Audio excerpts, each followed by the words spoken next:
Test, test. I'm coming through. I hear you. All right, perfect. We're both coming through. Now let me make sure this camera's in focus adequately. I think it actually is doing okay. It's a drawing board day, huh? Yep, drawing day. All right. Some more Ascension in the works. Sounds like if it's a slow day, I might actually move over to the computer, turn off the mic, and then do some Volume 6 work here. Ooh, sure. Yeah, whatever. Oh, I know. works. I really want to get on that. I have some dust I have to take care of. I did a lot. There's a lot of dust and debris. I know. All right.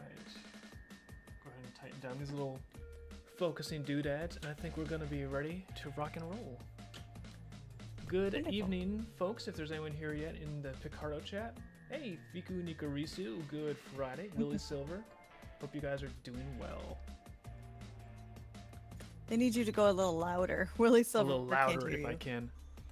Well, when I'm at the drawing board, the mic is kind of over there. Let me see. If I can turn up my gain, I can maybe turn up your volume too, but I don't want to be like... He had some distance problems. Oh, I can turn you up. I don't know why Oh, Telegram always can you? starts I with thought the- it was connected. I thought it was one of those like you turn up my volume, you're connected kind of thing. You never figured that out. There we go, turning up. Yep, I just turned up. I can hear you very well. Yep, I turned up my gain more, and I turned up your volume more, so I think audio should be pretty good. Okay. Now I just Doodle have to... Boodle says hello. I'm gonna call that dude from now on. Thanks, dude. Willie Silver says I sound good. Thank you. There you go, I just gotta juggle all my headphone cables and cords and connectors. Yeah. And this extra light is on top of my little paper pad that I use for my hand. There we go. Well, I'm not your paper I pad. had to liberate my little paper pad.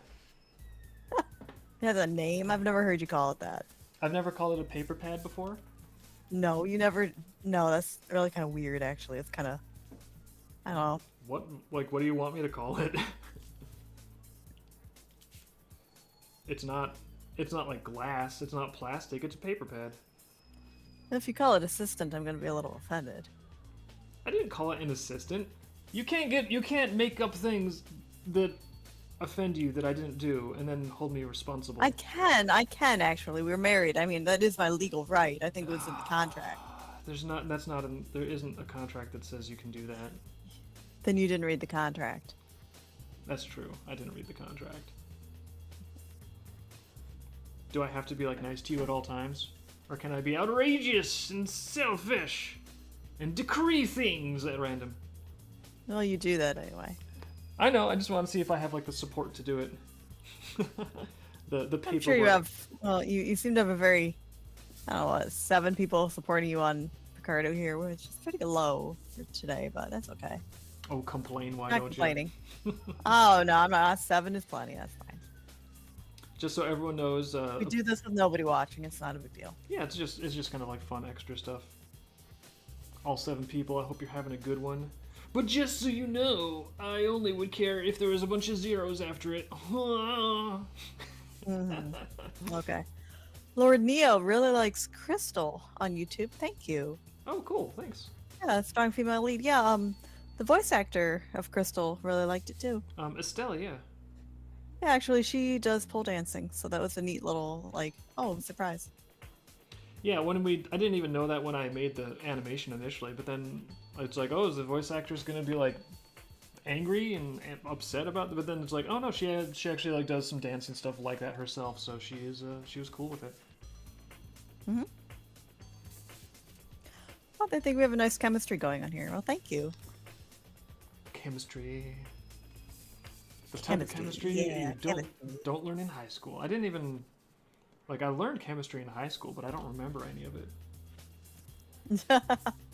Well, considering, like, oh, weren't you a 4.3 student, and now you don't remember any of it? Like, what is it saying about the school system, Dave?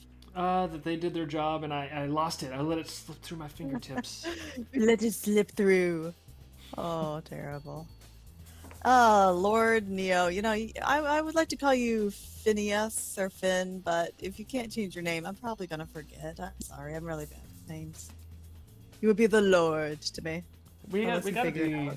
I mean, when they have usernames, that's like a built-in name tag. You gotta forgive us if we use your username. That's just Well, yeah, we have to. And then, if you have like 5 of them, it just makes it more of a challenge. And I think I'm talking to 5 people and it's really just you. It gets fun. So Dave's drawing trees. not just trees. This is some unique, strange sights in the midst of the Starfall Forest in Ascension. Actually, let me pull up the digital map really quick so people can see sort of the context of what I'm doing. Drawing board. Let's go to the digital stuff. There Oh, good it luck. is. You're always so bad at that. No, I'm not. I'm good. See, here it is. I'm on a delay. You didn't do anything. But we are getting a lot of really, really involved detail in the Andruna map, and the thing that's exciting about this to me too is that all of these locations, it's not just that there are a bunch of little names on a map. There's like different stories and legends and landmarks and mysteries. Like there's so much lore getting packed into all of this, and like rivalries and conflict and history. Okay, you need to stop gushing about the lore because there's a chat going, Dave. Okay, well, I'm just saying like all these little graphite drawings I'm doing, they're just illustrating little snapshots of some of the wonderful, cool, interesting things that you'll be able to explore. Nope, chat's going too fast. Oh, in no, Ascension. chat's going too fast. You need to shut up. No, Chat's going too fast. I thought shutting up. I Nope. thought I was here to Nope, like yak. Nope, I thought it's not your stream anymore. It's not your stream. Yeah, there you got nothing. Yeah, you got you hiss into the mic. That's beautiful. Well, I can't when I'm drawing. I can't see the chat here. I don't have like a little. That's why I'm here. Well, then what are they saying? What are they saying that? What are they saying that's so important? They're telling you so I can talk. Jeez. All right. On a scale from Mr. Burns to the Monarch, how bad is Dave normally? Dave, how bad are you? Mr. Burns and those are both bad. Don't I get like a good poll? Like a where's like? No, they're asking like on the range. I don't know. Let's talk about this. So Mr. Burns doesn't actually do anything, but he comes up with like terrible, evil ideas. Yeah. And then the Monarch just kind of like screeches obscenities into the air and doesn't actually do anything. So on a scale of not doing anything to not doing anything, how bad are you at not doing anything? I feel like this is rigged. I feel like there needs to be an Aladdin end of the scale to be a true scale. Like, oh, on a scale from the Mighty Monarch to like, plucky, means well, appealing, main character vibes. But no, I'd have to choose between Mr. Burns and you know what? I reject this framework entirely. Well, there you go. He's defying your will, so I would say pretty bad. Whose side are you Scoff. on? Scoff. Scoff. Scoff. Whose side are you on? Exactly. My own. What? Definitely my own. Okay. That unfortunately Probably makes, the chat. That unfortunately makes a lot of Well, sense. I mean, considering the chat is on the side here, All right, let me scroll down and see what else I got here. Literally physically on the side of the screen. Just out here doing my own thing. She's I'm on your side, Dave. Give me a break. I'm still gonna mock you. You have to do the Monarch voice, though. Please. Alright, what is the subject matter of the Monarch voice? On a scale of Mr. Burns to the Monarch, how bad are you? On a scale of giving you a break to not, you will be a Kit Kat bar! That's There. lame. Well, Not even good. you asked for it. Oh. You didn't ask for good Yeah. writing, you just asked for the voice, and I don't even think I'm a voice I know. We actor. didn't even have a script ready. This is just terrible. Be careful what you wish Alright. for, you might just get it. Yeah. And then you're stuck with that memory forever. Oh. Is that a threat? It's not a threat, that's just what memories are, that's how they work. It's not a threat, it's a promise. Thank you.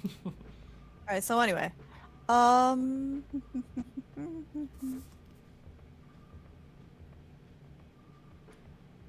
Yeah, E the Outsider hopes it didn't miss anything. We're talking about the trees. They think the trees look similar to the ones at Starfall Mountain. Yep, this is an area in the Starfall.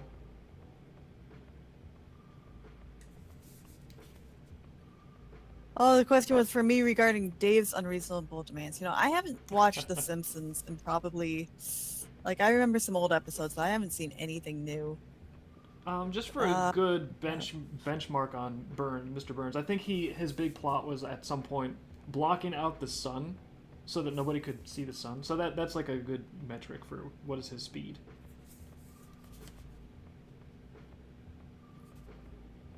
I don't want to block out the sun, by the way. I like the sun. No, I know you don't. You want to be in the sun. Mm-hmm. I need my vitamin D. My vitamin D. Gotta soak it up. I'm more of a Monarch fan, honestly. That's why when you asked that question, I was like, nah, let's talk Monarch. I'm not actually into The Simpsons. Are those trees where the flowwood comes from? I'm going to say no. Starfall is not flowwood. Flowwood is different. Yep, Starfall. I mean, you can get wood from the Starfall trees, but it's not flowwood. The flowwood actually, there's a whole like illicit trade around it in Androna because it's kind of difficult to come by, relatively speaking. Well, they're talking about the Who Shot Mr. Burns special. Oh yeah, that was a special. I just don't remember. I feel like that was probably from around the golden era when Simpsons was really firing on all cylinders. They had really good writers. True. I haven't watched it in a long time, but people say that it has a people say it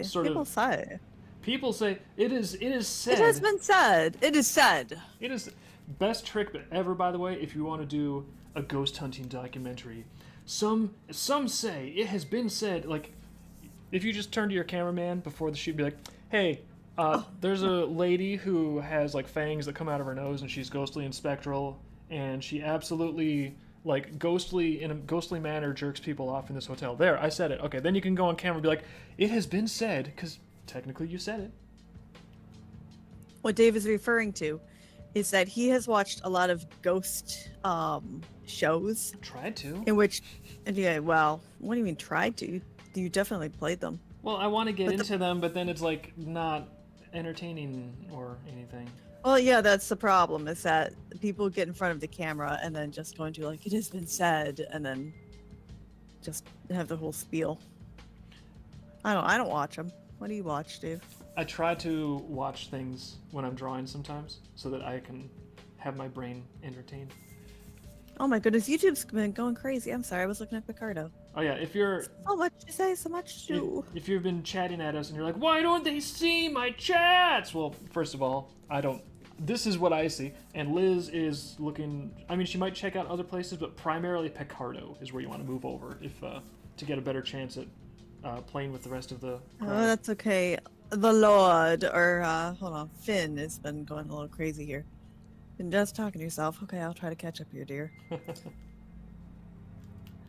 Okay, we like Crystal. They say cool map. Hey, yep. Thank you. Thank you. I look forward to releasing it in the book alongside all the different stats and character building stuff, and then people can actually go places in the map, which is the plan. Yep. Kosher Kosh says, I love the lore. Thank you. Hey, thanks. We've had some really nice compliments lately, you guys. They're really sweet.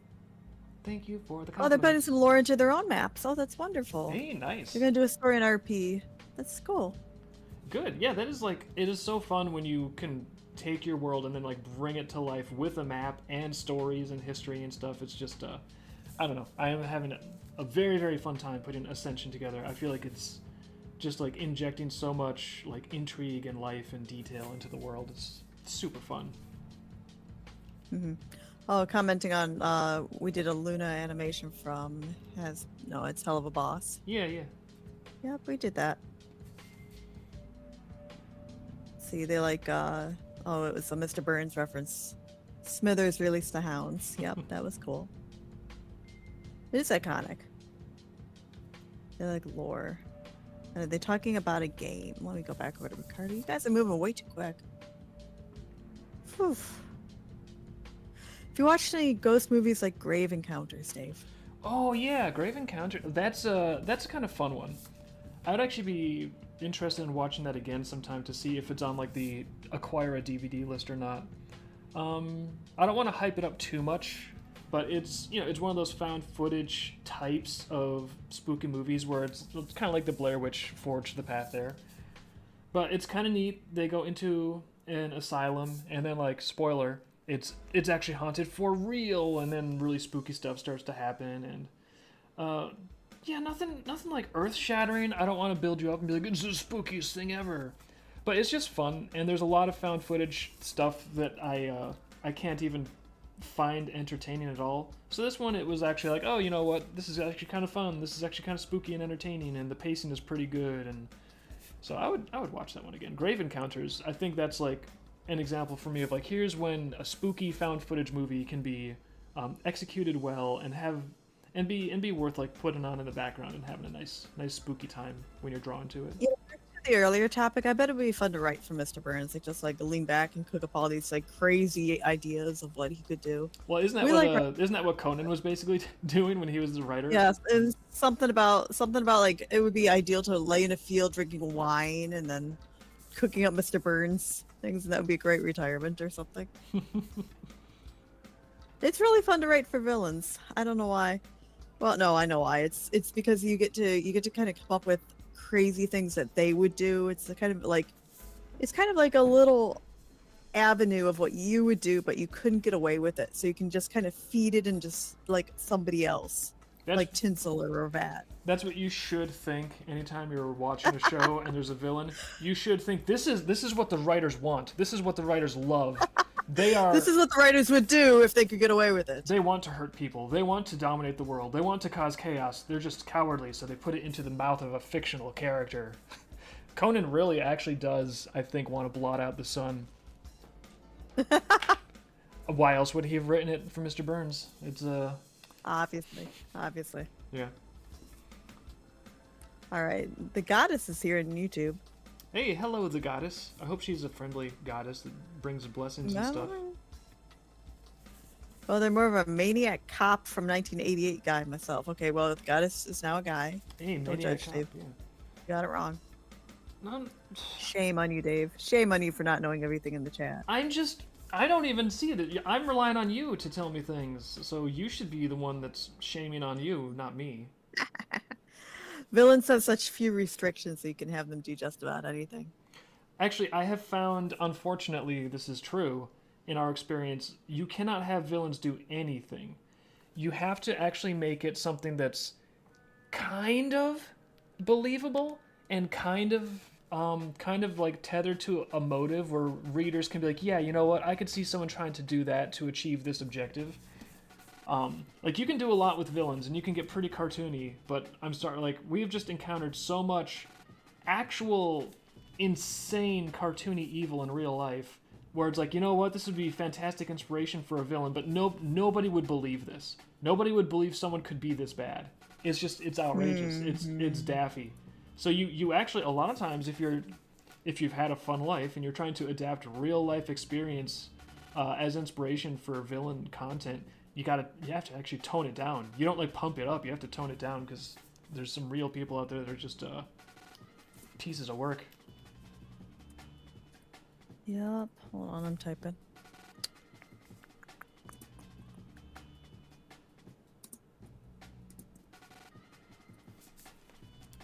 That's actually something we've discovered, is that we will have a whole list of traits that like one of the characters would do. And then we've had to actually split it up into a couple different characters because if everything goes into one bucket, it gets a little unrealistic.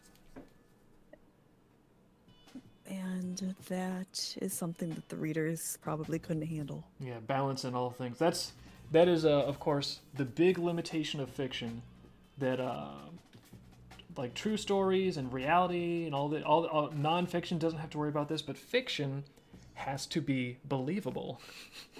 If you're just it's a cartoon, but there is actually a point where it becomes so cartoony and unrealistic that the reader kind of, I don't know. It's like different. I have examples, but they're not chat appropriate. Let's put it that way. Yeah, different. Different genres and mediums have different types of realism that they might need. So it does vary. Your mileage may vary based on your medium and your story, but generally speaking, if you're telling a fictional story, it has to have some verisimilitude. There has to be some level of believability with like what's happening and the characters and everything else. So you can't just do anything because it has to seem plausible. But reality has no such similar boundary conditions. Reality can just do whatever it wants. I normally abbreviate the names a little bit here and shorten them, but Multiverse Saga 2026 is here, Dave. Nice. Hello, Multiverse Saga 2026. I hope you're having a good day. They say, hey, Vivid.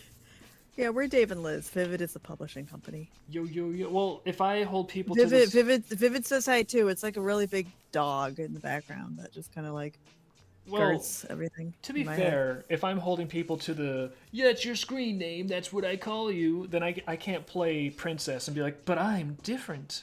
No, no, You can no. Princess Jasmine.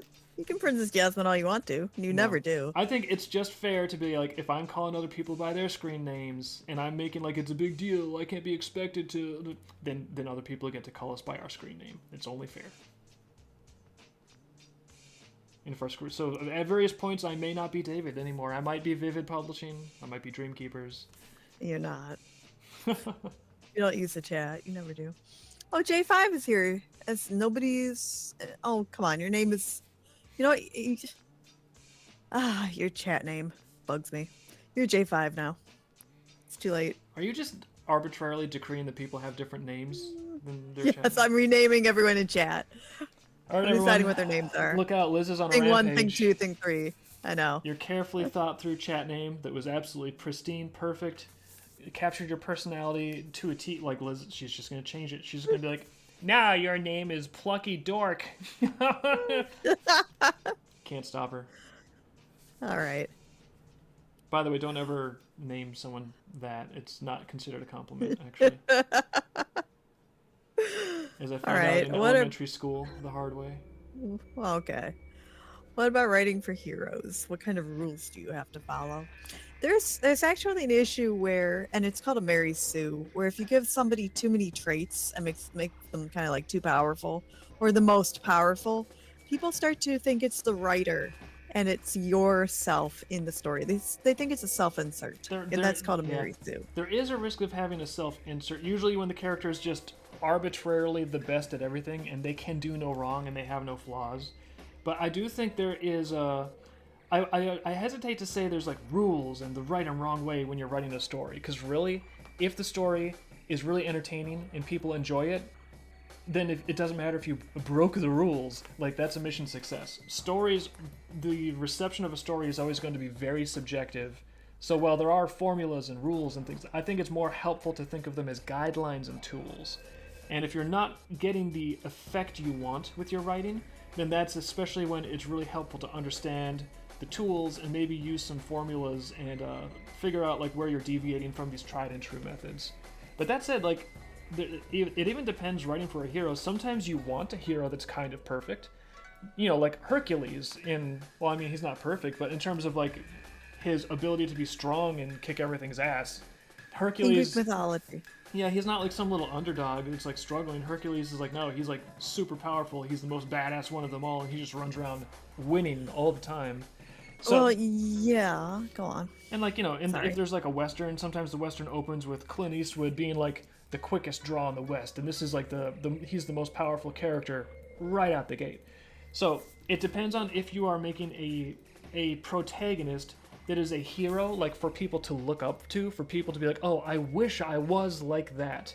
But then you have a totally different style of hero where it's supposed to be someone that is relatable to the audience, where the audience is like, you know what? I might not be totally perfect and I struggle with things just like this guy, and I can relate to this guy struggling with things, this guy or this gal. So how do I like learn to deal with my own struggles by watching what they have to do? So based on what their function in the story is, you can be handling protagonists or heroes completely polar diametric opposites. Well, I'm glad Finn updated their name. Thank you for doing that. I hope you're happy with that one. Well, anyway, Finn is saying that if there's no conflict, there's a story. And the best thing they have, if they're the best, they have no adversaries or flaws. That's boring. I have seen it where people think the flaw is nobody understands how powerful they are. Like, oh man, they're so humble and they don't understand how powerful they are. Ooh. And, you know, that's an angle to go for. Yeah, all kinds They of... say a fix is to give them a reason why they're strong. Give them weaknesses that are outside them. That's very totally, true. Yeah. And that friends and family can get hurt. Maybe something to care about that they have no control over. Exactly. That's one of the techniques, is if you have a character that is like physically, that's their thing, is they're physically more powerful, they don't really have any weaknesses or whatever, then you can turn into like, well, maybe the story covers the subject matter of what happens when you have all this power? What are the unintended consequences of having like no constraints on your ability to do things? And so so it all sort of like turns into like, what are you exploring with the story? And when you know what you're trying to explore with the story, it gets way easier to make decisions about like how to portray your protagonist, because at that point they are the vehicle that is being used to explore that terrain in the narrative that you're interested in. Yeah, Firu says good heroes either have to have character flaws or some kind of tragedy that helps shape their decisions, like Batman or Spider-Man. Well, they don't have to. They can though. But it's an angle. Yeah, I would say it's a good guideline. Like if you're like, I don't know what to write for my thing. Like if it's like if you're designing a car from scratch, and you don't really know or have a specific idea of how to do it, it's totally fine to make the wheels circular. There's a reason that the wheels are circular, and even if you don't get it, might be a safe bet just to go with these things that work. And if you're like some kind of a rocket scientist and you're like, you know what, I figured out how to use this advanced element in a cylindrical rotating cylinder to create anti-gravity, and my wheels actually, they're triangle. It's like, okay, if you can do something advanced and it works, cool. You don't have to have circular wheels, I guess. There are also a lot of character and story tropes too that people fall into, and when I say fall into, that's not a bad thing. You just kind of end up with them. Yeah, a lot of tropes are really helpful building blocks for things. They're kind of fun to spot, honestly. Yeah. Although, again, with writing, there can be rules to writing, but the rules are also sometimes it's okay to break them. Yeah. Again, I would generally talk about them as guidelines and tools. I'm honestly really rusty. I should read up on them again. You're the main writer. I just go through and do editing and then punching. Oh. Actually, King Prime is talking about One Punch Man being a good example. One Punch Man is so over the top, it just becomes really funny. I like it a lot, at least the first season. It just becomes so like perfectly funny about itself too. Also, it had I was really never good disappointed. animation. Like the really good animation Yeah. sort of helped just helped make it fun to watch, because like, oh, this animation's intense. All I've seen is the first Evie Outsider. season. Oh, That sorry, guy go ahead. tried to make another anime too called Hey. it was like Mob Psycho or something like that, and everybody loved it, but I thought it was crap. Well, you really like Chainsaw Man. I still haven't seen that one. I gotta watch that sometime. Yeah. Chainsaw Man's really good. I don't know if you will like Chainsaw Man or not, Liz, because it's a very much a boy show, but No, it's fine. it's good. I thought it was great. I will say, One Punch Man, I enjoyed it. I would watch the first season again, but at the beginning of the show, I sort of thought that they were going to explore that theme a little more specifically, because One Punch Man, the whole premise is he's so strong, one punch, and he will always defeat the bad guy, and he never loses because he's just so strong. So it's like, the interesting thing was most of these like shonen power animes are about the main character becoming strong. That's usually the whole thrust of the narrative. That's the whole story. So when you start there and the character's already super strong, it's like, all right, so you've done it, you've made it, you've arrived. So then what does anything mean? What do you do with your life when you've achieved your goal, basically? And so I think it was really entertaining. It was fun, but they never quite seemed to address that theme head on as much as I think they maybe could have. Doodle is yelling for you, Hazen. Doodle's yelling for me. Who is Yeah, they're Doodle? yelling haze. Apparently they know who you are. This is very They're frightening. hazing me. They're hazing you. Feeling hazy? I hate bullies. No. We'll bully you out of chat here, Dave, or Hazen, whoever you are. Humiliation. Joke's on you. We'll just You can't look- bully me because I'm too full of apathy. It's a new game plus, yeah. I don't know. I didn't really watch a lot of One Punch Man, but I thought that like what I did see was funny. It got a little old after a while, but the theme song of One Punch Man is incredible. Oh yeah. my goodness, yes. Oh man. What's Yeah, his face? really. I've heard fucking good. I've heard some covers of that one on YouTube that are Yeah, just, who's the guy that does the metal covers that's really good? there's Jonathan Oh, I don't Young. know. But then there's Oh, goodness, yeah. I forget the name. I think I was thinking of Jonathan Young. Jonathan Young does Yeah, really good. he does more of the metal though. I don't know. Jonathan Young. I've never. So- I don't watch a lot of those, so I don't know. But Dave, what are you Um, drawing? What am I drawing? I am drawing lore for the Dreamkeeper's Ascension lore book for our roleplay game. Lore. Some cool Oh, stuff. they're getting chatty on YouTube. Let's see here. I can't just. They're getting chatty. Uh-oh. Are they allowed to talk without permission? Do they need like a hall pass or something? Gonna have to They're a big throttle it. well, they're a big Courage the Cowardly Dog person. Okay. Oh, nice. And the U.S. history teacher likes it. Okay. oh, that's like somewhere else. Okay, yeah.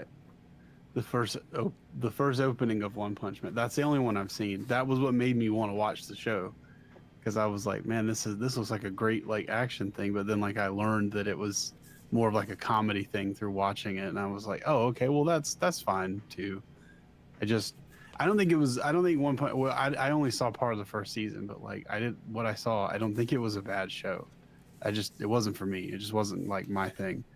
The Mob Psycho show, I think, is a bad show. I think it's really stupid, but I don't know. The world disagrees with me. So, take my opinion with a grain of salt. You might not share it, but I don't think that the Mob Psycho show was very good at all. Oh, I don't know anything about it. I've never even heard the title until you're mentioning it to me. I'm hearing about it now for the first time. Okay. You're telling me for the first time. Yeah, I thought it was good. Liz brought up Chainsaw Man. I would say if you haven't seen the first season of Chainsaw Man, go fucking watch the first season of Chainsaw Man, especially if you like good like sort of action. If you're watching Jujutsu Kaisen and you think that's a cool show, you should absolutely go watch Chainsaw Man, because it's a very similar concept, but it's like a little bit more. It's like, I don't know how to describe it other than it's like cooler. It's like a little more down to earth. It's a little more like, I'm trying to think of a show that sort of had this kind of going on. You know how in like Cowboy Bebop, you know how like they have a lot of scenes of the characters just sort of like talking to each other, but they're still really entertaining and they still move the plot forward. Yeah. And through that way of like showing the story through that lens, choosing those scenes to be like what you see for a while in the show, it sort of lends the show a very down to earth quality, almost like you're there with the characters in a way and the world that they're in, even though there's all these crazy, fantastic, potentially world ending things that are happening and the characters themselves are doing like a job you'd probably never be doing. It feels like you're along with them, and the world that they're in and the situations that they encounter are real in a way. Like they feel real, even though they're not. Versus something like Naruto, or One Punch Man, where everything is just so over the top and so anime and so fantastic that like maybe it's entertaining to you, but there's no like grounding. There's no like feeling of like, oh, this is like a real story, man. And like for a second you could believe that the stuff really happened or something. Chainsaw Man has that. Chainsaw Man has the Cowboy Bebop effect. I don't know if that's a good term to coin for it, but it has that effect where it sort of feels real. It feels like a down to earth sort of thing, like a story you remember more than a story someone's telling you. And the movie didn't really have the Res arc movie didn't really have that quality to it, in my opinion. I didn't really like the Res arc movie. I didn't really like the Res arc though. So, I'm biased, but the first season of Chainsaw Man is, I have to say, top 5, like in the last 20 years. Top 5. I knew if I said Chainsaw Man, you just go off for 5 minutes. That's why I did that. Oh, it's good. It's good. It's so worth watching.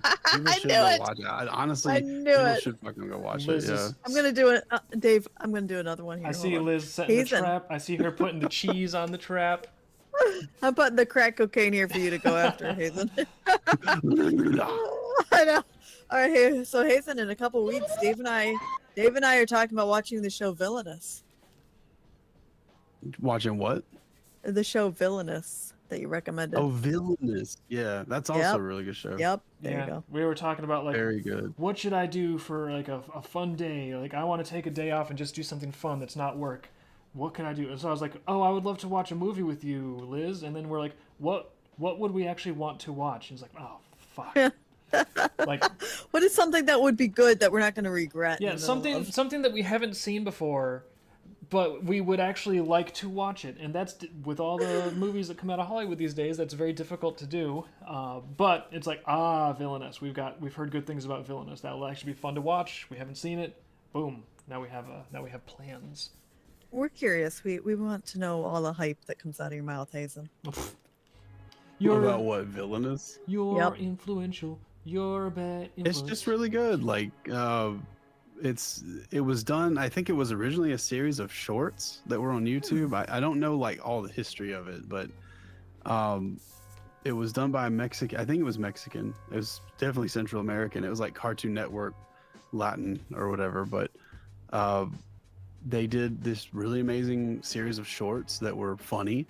There's like a crazy powerful bad guy, and the show is kind of like about his henchmen, which consist of like a weird Dr. Faust from Guilty Gear looking scientist guy who like invents gadgets and like figures out the actual plan for things. He is like a really sort of cowardly character. And then there's this crazy girl called Dementia who is like obsessed with the main bad guy. She like wants, she's like totally in love with him, but Wait she's a also minute, completely nuts. Don't spoil it. Come on, sir. But that's not spoiling anything. just- What? You Like, just you That's a literally very asked him. upfront thing. Yeah, you literally asked him like, I want you to talk all about Villainous. He's like, okay, so let me talk about Villainous. Oh, don't spoil it. What kind of a Yeah, I mean, it's a very short show, so there's not Okay. much you could spoil really anyway. Well, but like, E is saying there are reasons that the series hasn't moved forward for years. So I'm kinda I don't curious know about what that is. Yeah, do you can you share those reasons with us, E the outsider? Because I've always been a little bit curious what the reason for that is too, because it's very like that was my weird question. Like I speak a lot of Spanish, and I saw the shorts, and I for a while it didn't even register to me in my memory that it wasn't in English. And then like later I like kind of like somebody was like, oh yeah, I wonder when they're gonna make those in English, and I was like, oh yeah, none of those are in English, are they? And then like I looked and like tried to find stuff everywhere, and all you can find are like these sorry fan dub people, these really horrible fan dubs of people with like like blue yetis and stuff trying to do like voice. It's not good, but they did eventually release, I think on in America it's probably HBO Max or something like that, or whatever HBO Go, whatever HBO's thing is, probably soon to change, because I think Warner Brothers just got bought by Paramount and David Yeah, Ellison. I heard but, there was a legal thing going on with that. I don't have any idea, but the show, they made like a little mini series, like 5-6 episodes, and they were all in English, and they're really good. But it's just a really good comedy, Cartoon Network kind of comedy with a little bit more spice. I guess some more stuff maybe flies in Latin America for children's TV. There's a lot more they seem to have gotten away with. But it's really funny. You'll see like Johnny Bravo references in the show. You'll see like Billy and Mandy, Powerpuff Girls kind of stuff. You'll see a lot of the old like UPA Cartoon Network, like early late 90s kind of stuff pop up in there. And nice. I guess because they were technically still Cartoon Network, like they it was easy to get the rights or get away with it or whatever, But if you haven't seen Villainous, it's very short, and you can probably find it somewhere. Just go ahead and check it out. It's really good. Okay. Well, are there like episodes on YouTube then? Is that a good spot for it? There's all the shorts I think are like on the Cartoon Network. It might be Cartoon Network Latin America, but they're on YouTube. They're on like one of the Cartoon Network channels. They're officially the actual like episodes, which to me are the best content. They're on streaming services, but you can probably find them somewhere if you look. Oh, okay. Hazen, some random guy, 737. Sorry, some random guy, 25 wants to know who's the third guy. Who are you? Hazen, who are Who's you? the third guy? Are you the third guy? Are you the I fourth am guy? the pumper in your nickel. Who are you? Roll do you do? call. Darkwing Duck. Yeah. He's our Discord mod, and he does audio around I'm here. just the boring guy who like watches the He's our Discord. troublemaker. Robot roll call. Yeah. A recurring villain. Robot if you roll will. call. Yeah. Come on. Crow. Yeah. Lovely. Good voice actor. Crow. Who had to perform for Black Cat and made a few dubs on Cartoon Network. Yeah, the same guy who plays Black Cat, which is like the big powerful villain guy, and in the Spanish shorts, he actually plays Black Cat in English as well, and he does a great job. It's Black Cat's voice is very. If it was more out there, if more people had seen it and watched it, I think it would be like a more iconic. You'd see a lot more people doing like impressions of Black Cat if it was just kind of put out there more. But for whatever reason, it's just they seem to have had a really hard time like getting it out there, and I don't really know why that is. Well, that means Concept and rights were already made in Mexico from way back in 2012. Wow, that long ago. He and his studio, Animated Imagination Studios, originally in the name of AI Animation. Aww. Unfortunate. Willie Silver says you're drawing the stairway to heaven. Maybe you don't want to go on that stairway. Pro tip: if you ever find a stairway in the woods that just goes nowhere, don't go on it. Did you ever hear about like when you play that song backwards? No. No. Does it The turn part into where he goes like, the foot ladder to if hell? there's a bustle in your hedgerow or whatever, and there's like a part where he says like, if there's a bustle in your hedgerow, don't be alarmed now. It's just a spring clean for the May Queen.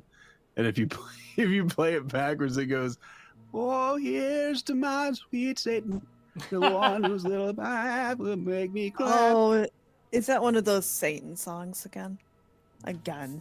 Yeah, and then and then if you keep playing it, it goes, he'll give those with him 666.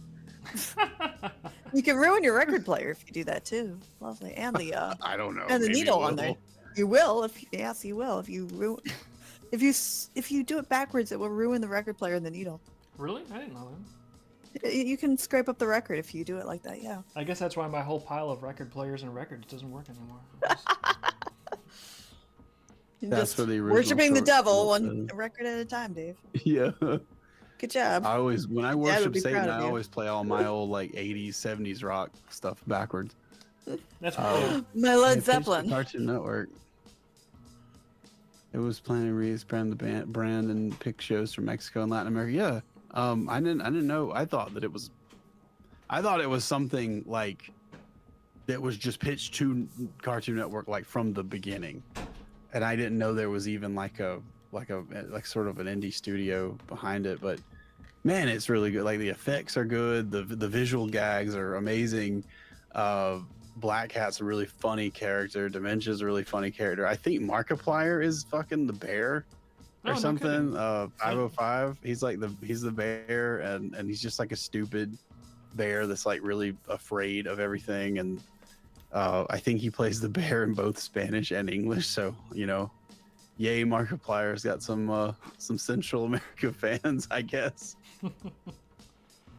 It's like when you hear Warner about Brothers and celebrities AT&T doing like were Japanese commercials or something. It's like, oh, I didn't know Arnold Schwarzenegger was doing a Japanese commercial and foreign like. It's Yeah. like Markiplier's I didn't know in John Cena was all the Central advertising that American- weird black paste they eat over here black in paste. China. What the hell, black? This sounds like something. Yeah, there's this dystopian.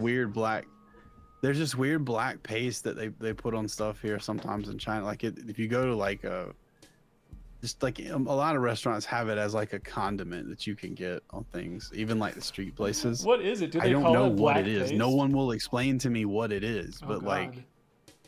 I can't like look it up or anything either because it's just there, and I don't know like, hey Google, what is the black paste that you see here? Like I don't know fucking how to even search for it, but like it's not. It isn't good. They don't. A lot of people don't eat it here, but like John Cena came over here and did like a whole commercial in Chinese. It was before I got here. I think it was years ago, Yeah. but it's very strange. It's very strange how China's very, their whole thing is very like communist and like very like like anti-consumer, like not anti-consumer but like anti-consumerism. Like you'll hear a lot of people here if the subject of like Europe or especially America comes up, you'll hear a lot of people talk about like, you know, oh, the people who eat like cake all day or something. They call it like the decadence of the West, and they just talk about how everybody's just spending all this money all the time. It's just their walls are solid gold and they have like air conditioning and blah blah blah and stuff. And like you live here for a while and you see like people just kind of, they behave very similarly. Like there's commercials for things. There's not, I will say, like in America, I hear there's like commercials on TV for like medicines and like prescriptions and stuff. I've never seen that anywhere else. But like, if you're, not that we have TV, but even if you're just like in a doctor's office, a waiting room, and there's like, oh, there's television on, okay, whatever. Like, there's gonna be so many pharmaceutical commercials. Like, once you spend 5 minutes in a waiting room and there's like, you're blasted with 37 ads, and it's just like, I'm just sitting here listening to somebody list off horrendous side effects. Like, and that is the experience of watching television. It seems like it's mostly that. Who in their right mind would pay for this? It's insane. That is a little crazy. Someone said something. Are you sure it's not just expired Nutella? What is Nutella? Nutella? Oh, that's like a hazelnut spread. It's kind of like if you had peanut butter, except instead of peanut butter, I think it's like hazelnuts or something. They're just trying to identify that black sauce you're talking about. Yeah, the black. Well, that sounds like it would be like sort of sweet or nutty, and this isn't that. They're trying to say caviar is black. It reminds me of a little bit of a movie caviar is black. A movie I watched called The Stuff. Have you ever seen The Stuff? The Stuff? No, Stuff. What is that? It's like this old, I'm not going to say it's like, oh, you must watch it, but it's like an older, maybe 1970s movie where just this guy starts out digging in the dirt. He's like an oil worker, and then suddenly this like white marshmallowy goo just like flows out of the ground. He's like, what the hell? And then like the next thing is like he's bending down and looking at this white goo flowing out when he thought he was going to strike oil or something. And then he reaches down, like sticks his finger in it, like tries to taste it, and he's like, whoa! And then, so it's like this new food that just got discovered, like just flowing out of the ground, and it becomes a sensation in like the world, and everyone's like, oh, the stuff, it's like so great. If you start eating the stuff, you don't really need to eat anything else. This stuff is the best. And some people just eat more and more and more of it. But then like the twist is, of course it's not great because it's a horror movie. The twist is it's actually like its own sort of life form, and the way it propagates is by having other things ingest it so it can start to like interact with and replace their brain matter. So the more of the stuff you eat, the less of like a person you are, and the more you're like a puppet to this sort of like overmind hive thing. But it's really good. You know, that sounds like a crazy movie. I actually kind of want to watch that now. But like, there was a movie that was, I swear it was like 80s, 90s era, because I think I saw it in the 80s or 90s, and it was on TV, and it was like it was an American movie, and it was like there was like a town that got taken over by some kind of like slime or something like that, like something like that. It was like some kind of weird thing, like a goop that would like replace you. It would not like it would like control you or hook you into like this hive mind. And it was this small town that was like completely taken over by it, and there was like a family that was going on vacation out there or something like that. And the way you would know someone was like under the influence of it is if they ever got cut, they would bleed like this green slime instead of blood. Nice. And then like I can't remember. I've never been able to find anything about this movie, but the one thing that like set it apart from anything else was, in order to get like infected with the slime, you had to like agree to it. You had to like verbally agree to something or you had to like sign a contract. And so like everybody in the town was constantly trying to get people from this family to like sign like a TOS agreement or something like that, or like that's a good be twist. like, hey, don't you think this is this way or something? Like they were just constantly trying to get them to like say something, and they figured it out at some point. I think like the dad or something got like infected, and then they figured out like what it was that was like doing that to people, and then they just like I remember at one point they got arrested and they were put in jail cells, and to get out of the jail cells they just had to sign like a release form, and they had the pen like on the paper, and they started to realize like, oh, they're trying to do this to us. The cops are like infected too, and they're trying to like get us to sign a thing so that we become infected. Oh, that's spooky. And I can't, it was so crazy. I remember watching it just being like, wow, this is so scary and like insane. But like, I can't ever find anything about that movie. I don't know what the name of it was. I don't think it was ever in theaters. I think it was just like a TV movie, and I've never been able to find any information about it. If I ever went to like a place where the Red Letter Media guys were, and I was able to ask like one question, I would ask this question to them, like, what is this movie? Because I'm sure someone there has seen it and they know what I'm talking about. Willie is wondering if it was Body Snatchers. Have you seen that one? I don't think it was Body Snatchers. I saw something on TV a long Snatchers time ago that sounds kind of a lot like what you're saying as a movie, but it was like starring like a child running around who befriends like a teacher, there were two then... kids. Ooh. Yeah, I feel like it's a really Body Snatchers is a 56 movie for those of you who don't know. I feel so like this not is all that. just like a really common story theme for the 50s, 60s. Did Mystery Science that was Theater like do when anything with aliens it? were kind of first like Yeah. uh-oh, there might be aliens and what will they do? And I remember there was one show where there were like 7 kids that came out of a spaceship, and they were, I don't know, they like took over the town. Animorphs. Something. Yeah, sure. Animorphs, yeah. Classic science fiction TV. It was not Troll 2 EMV. Don't listen to Grok. It was not Troll 2. How do you know it wasn't Troll 2? I don't remember Troll 2 very well. Oh my god. It does sound like something that would be on Stories from the Crypt. See, I would want like an MST3K of that movie. Like, the best MST3K stuff is when the movie itself is like actually... Because sometimes when the movie is just so terrible and boring, even if they're doing quips during it, it's like, well, it still can't really save it. It still can't really make it worth watching, you know? So it's like the movie itself has to have some good level of baseline entertainment value. And then when they riff on it, it just like sort of elevates it even more, adds another layer to it.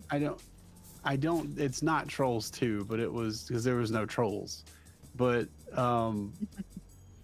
was it a 90s movie? It looked like a 90s movie. It could have been anywhere from the 70s to the 90s. It had that sort of like, I don't know how to describe it, that old movie camera look to it. I specifically remember that. The way like Ghostbusters and I think there's a newer Invasion of Body Snatchers from 78 that sort of has that look to it. All those old movies kind of had that same like almost like greasy sort of look to it, like Columbo, but it had that sort of thing going on. It does sound like something that'd be on Stories from the Crypt, and it may have been something like that. It might not have been a movie, Like and that might be why episode- it's been so hard to find. Like an episode of something like Tales of Terror or something like that. It could have absolutely been a thing like that. It might not even be a movie, because I only remember seeing maybe about a half hour of it. I want to say it was on Sci-Fi Channel. I like it. When I I saw really it, like but I don't even know that. the angle where you have to sign a contract to be taken over. That's a cool, creepy, like dystopian angle. So I'm actually interested in like this mystery now. I've always wanted to find it again, and I cannot fucking find it. Mystery media. Twilight Zone? Willie wants to know if it was the Twilight Zone. There were a lot of shows like that back then. Tales from the Crypt, Twilight Zone, all those. It's interesting. I feel like it almost was a migration from because in the early days they had pulp fiction and like comics and like magazines, you know, like oh weird tales and like wonderful space planet stories, and they'd have like these. Because I'm reading a book right now about like fantasy illustrations and art as it kind of grew up in America, and it seems like that boom really died down obviously after television entered the scene, and I think a lot of it just migrated over to TV stuff, and you got Twilight Zone and Tales from the Crypt and things like that. Of course, it didn't help that the comics code got slammed in place and comics weren't allowed to do basically anything remotely like mature or adult in nature. Just I feel like we're kind of looking at the same. Like it used to be Wild West territory with comics, and then they really like crack down on the laws thanks to the government. yeah. I feel like they're doing that a lot with the internet now. Oh yeah, I completely agree. I mean the specifics and the details, of course, are different, but in general, just as soon as you have something where people are running around and doing stuff, and it might be a little chaotic, but that's how creativity kind of like bubbles up and like breathes. But if anyone's like, well, I don't know, did the comics code really do that much damage to the American comic industry? Marvel and DC and Batman, they seem to do just fine. It's like, well, compare the comic sales, even of Marvel and DC and Batman, compare that to manga and the manga market, and in fact, anime, which came from that. Like, just realize that because American comics were so like just sliced off at the knees in terms of their ability to convey any kind of stuff, it was forced to be only for kids. Even superheroes had to get like, oh, you had to be like for kids. You had to be superheroes for kids. That's it. And eventually, a few decades later, they were able to get their feet back under them and start doing things that are like more mature and a little more edgy. But for the longest time, the only way they could get distribution would be if they were just totally stunted for children. So look at the state of American animation and comics now versus Japan's, because you literally have like a side by side. It's not even like Japan got a head start. America was doing like animation and comics and stuff first. So America had a head start, and then the government was like, no, we're gonna strangle this medium in the crib. And if the government had never done that, imagine like a fully Americanized, full-blown adult animation industry in like if it had grown up here, like also in Japan, but we would also have it here, and we don't because of like a law that got passed from over half a century ago. So I'm sorry, like it's amazing how much power centralized censorship has to really just crush creative capabilities. Yeah, now the Australians are taking that over, eating that lunch instead of America. Yeah. Well, I mean, I would love it if we started getting like maybe a government apology system where it's like, hey, we sort of crushed the industry potential of all American comic and animation artists, because animation is going to be downstream from like the comic genre variety, of course. So oopsie, we throttled you in the crib, and so we're going to go ahead and say oopsie, and we're going to start putting some grants out to try to like compensate and get this industry fired back up again. But it doesn't seem like that's really a legislative priority. But at the least maybe they could stop taxing us. Maybe they could stop taking our profits when we are able to actually do something viably. They could get out of the way. That'd be nice. We're just getting into David rant territory now. Aw. Well, you got less than an hour. Start ranting. I'm yelling at the sky, asking why, God, You're drawing the why? sky. Why are you taxing me? What if the government gave me money instead of taking it away?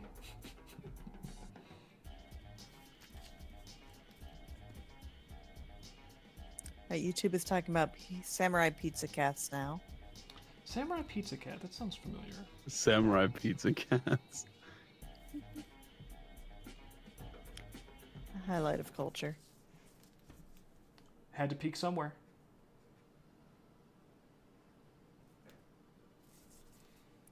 Now is the time where we ask the chat, what are you talking about? E the Outsider, what are you talking about? Which show are you referring to? I don't know, you gotta clue All me right. in.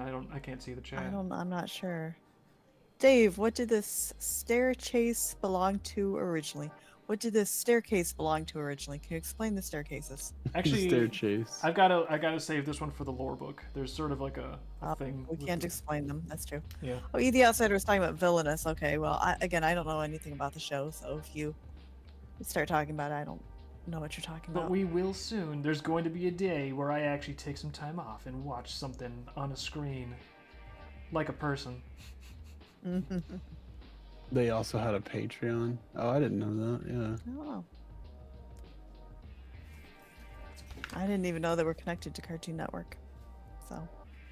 Yeah, they are. They're. It seems to be they're pretty heavily embedded in Cartoon Network.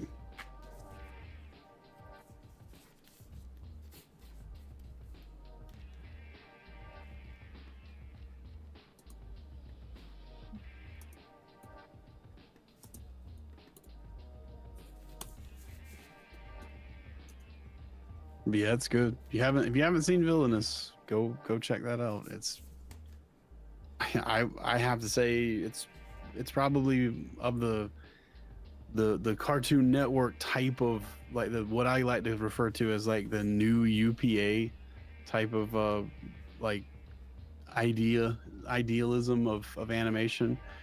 It's probably one of the better things that's out there, even like compared to like truly indie stuff that they say, well, so-called truly indie stuff. If you take tax dollars from a government, I don't know how if you can really consider yourself independent, but people who go around, what people typically think of when you think of current indie animation, Villainous is to me like head and shoulders above that. And that people can say like, oh, that's because they had Cartoon Network. Have you seen some of the fucking shit that comes out of Cartoon Network lately? Like, it's not good because they had Cartoon Network. I think they had Cartoon Network because they were good. Yeah, pretty much the only way something gets made that is good is if the people making it actually care and apply as much skill and acumen as possible to the task. Like, it's true, yeah. Like, just because something is put out by, like, oh, it's being put out by Disney and they have, like, all the money in the world. It's like, okay, well, if no one getting paid, if none of those people care, then it's going to be crap. Like, you can't buy, like, giving a shit. Like, you just can't. Look at a bunch of the Disney movies that come out over time, and there will be no dispute on that topic.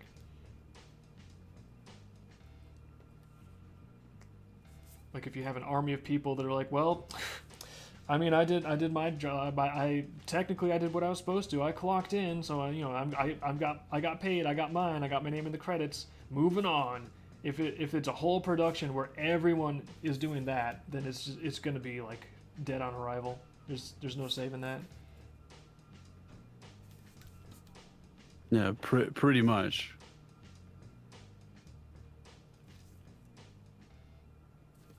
But that didn't turn out that way, luckily. I think I just watched like all 5 episodes when I found out it existed. Oh, cool. Because there was like no fanfare when it came out at all. Like it just sort of like one day you just wake up and it's like, yeah, there's 5 episodes of Villainous out, dude. Where have you been? That is weird. Like, And it's disturbing to me that there's not a very good correlation between the quality of something, like whether it's a show or a book or what. There's almost no correlation between how good something is versus how much fanfare there is when it comes out. You can get stuff that's just, hot crap that gets like all the hype in the universe, and then you can get something that's like extremely cool and awesome and people would love it if anyone knew about it, and it just sort of like slides out there and then vanishes into the mist. It really is like to get something accomplished successfully and to make something creatively worthwhile and then also deliver that creative value to the people who would be able to value it. It's like, it's really hard to make something that's actually good, and then it's really hard to market it successfully and get it in front of people, unless you have like a gigantic corporate budget or a family trust fund to just spend on it. oh, there's a webcomic series? Of what? Villainous? I had no say. I never had any idea. Oh. Like that's what's so crazy to me is like one of the ways you can kind of get a studio to pay attention to what you can do is that you can already grow a following. You can like, oh, well, this guy already has like a following. Well, he knows how to entertain people, and all these people will probably watch and support what he's doing. It's not a way people commonly accomplish it, but like that is one way you can get the attention of a studio and get them to buy your thing and have funding and shit. And you typically will do that with some other kind of thing, right? Like what's the guy's name? JG Quintel, the guy who did Regular Show. He did like some weird thing on YouTube where these two like guys that work together, one of them gave him like a brownie or something, and then he was just like, oh yeah dude, I put acid in that brownie, and then like he fucking like the other guy's like complaining because he's like, I don't want to fucking be on acid right now while we're at work, but now I guess I'm going to be. And I don't know, it was kind of funny. I didn't really think it was that funny, but like somebody at Cartoon Network saw that and saw it had like 1 million views, and they were like, this is really funny, can you like kind of rework this into something for like that would be like safe to put on Cartoon Network for kids? And he was like, yeah, I could do that. So they, that was how Regular Show, as I understand it, kind of happened. And you can do stuff like that. And Villainous not only has done that, they've done that with a show on Cartoon Network. There's like a huge global fan base for Villainous, and all these people want more Villainous content. They want more Villainous merch. And Cartoon Network just does not fucking advertise it. They just won't tell you what exists, and they won't like, it's not like push the way like a lot of other junk that they make is. And I know that like Villainous has existed in a time where there's a lot of like upheaval at HBO and Cartoon Network and Warner Brothers and stuff, but so has fucking Primal. That's like the new Gendy Tartakovsky thing. Like Primal, it's good, and they push the shit out of that. Why is Villainous not pushed? Why are there not ads for Villainous on other streaming services? Why are there not ads for Villainous online? Like, why aren't you guys supporting this at all? It feels like it's got no fucking support from corporate in any fucking way. And I think that's insane because it's one of their best shows. It's weird. Like, I have no idea. At that point, it's just sort of like you could speculate about, oh, well, are there like weird internal politics, or it's like someone else has like a pet darling that they're trying to like get more of the spotlight on or more budget to, or I don't know, just totally open to speculation, I guess. Yeah, you can only speculate because there's never been any real like statement or anything. Like, I don't think Cartoon Network's ever come out and said like, we hate Villainous and it is stupid and smelly and gay. So no, like I've never heard any statement about anything to do with Villainous. And it's bizarre to me because it's literally like one of the best things that they've done in the last 20 years. Good job, Cartoon Network. Just talking about it doesn't happen often, but it can happen that someone gets like a show deal because of developing a following somewhere else. I feel like that's how Jonan Vasquez got discovered, is he was doing, Johnny the Homicidal Maniac and Squee and these comics with slave labor graphics that were, frankly, I like those comics almost more than Invader Zim. They're just really fun. Super edgy, not for children, obviously, but they're really fun, like the perfect expression of like teenage high school angst type of stuff. And that's, someone thought those comics were like pretty cool, and they're like, oh hey, what if you did something that was like this type of edgy, horrendous, like very bitter, cynical humor style, but for kids. And then that's where Invader Zim came from. It's fucking game jokes for kids. This edgy, nihilistic, vicious, like depressive, like glimpse into existential horror and like resentment for kids.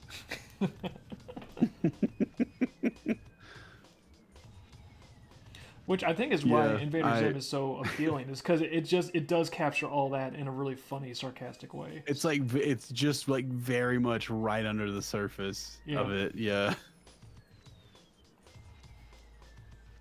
One of my favorite jokes in Invader Zim is like it's in like every episode where they go to the school and the school is spelled SKOOL. Yeah, it's funny. It's funny now too. In 2026, it's funny. It was funny before, and then I started going around and seeing that school was actually spelled SKOOL these days for real, and I was like, Common prophetic. Core. Prophetic cartoons, Jonan Vasquez. You knew what was around the bend. Let's just change it so all the dumb students can feel good. All the dum-dums at the school, at the SKOOL school now, they'll all feel great here because they'll feel like winners. Everything else is dumb as shit too. The important thing is everyone else has shit for brains. You're in the right place there, young man. As long as we maintain their delusions and their sense of security, we'll let them find out about reality later, the hard way, as a joke. As a treat. As a treat. We're gonna let you guys find out about reality the hard way, as a treat. But for now, straight A's and gold stars, motherfucker.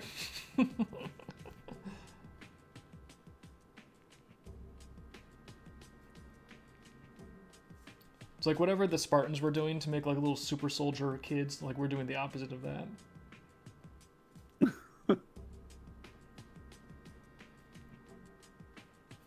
But it might work out good. It might work out really good actually. Let's just let it cook. Let's let the school boards cook. Let's let the unions, the teachers unions cook. I think they're cooking up something really special for us all.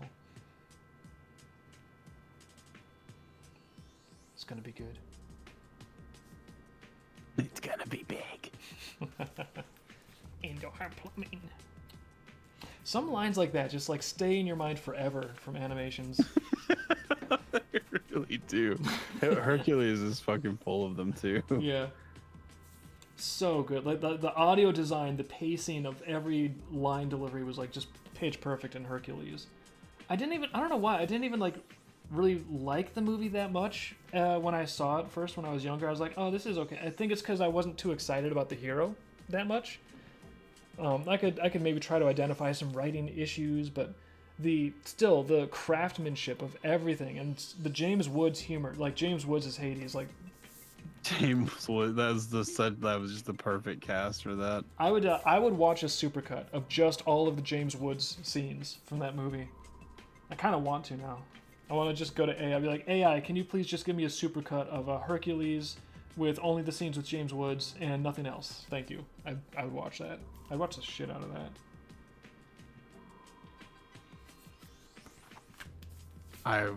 He's great in the TV show of Hercules too. Yeah, I kind of want to watch the TV show just for more James Woods. That would be literally my only motivation.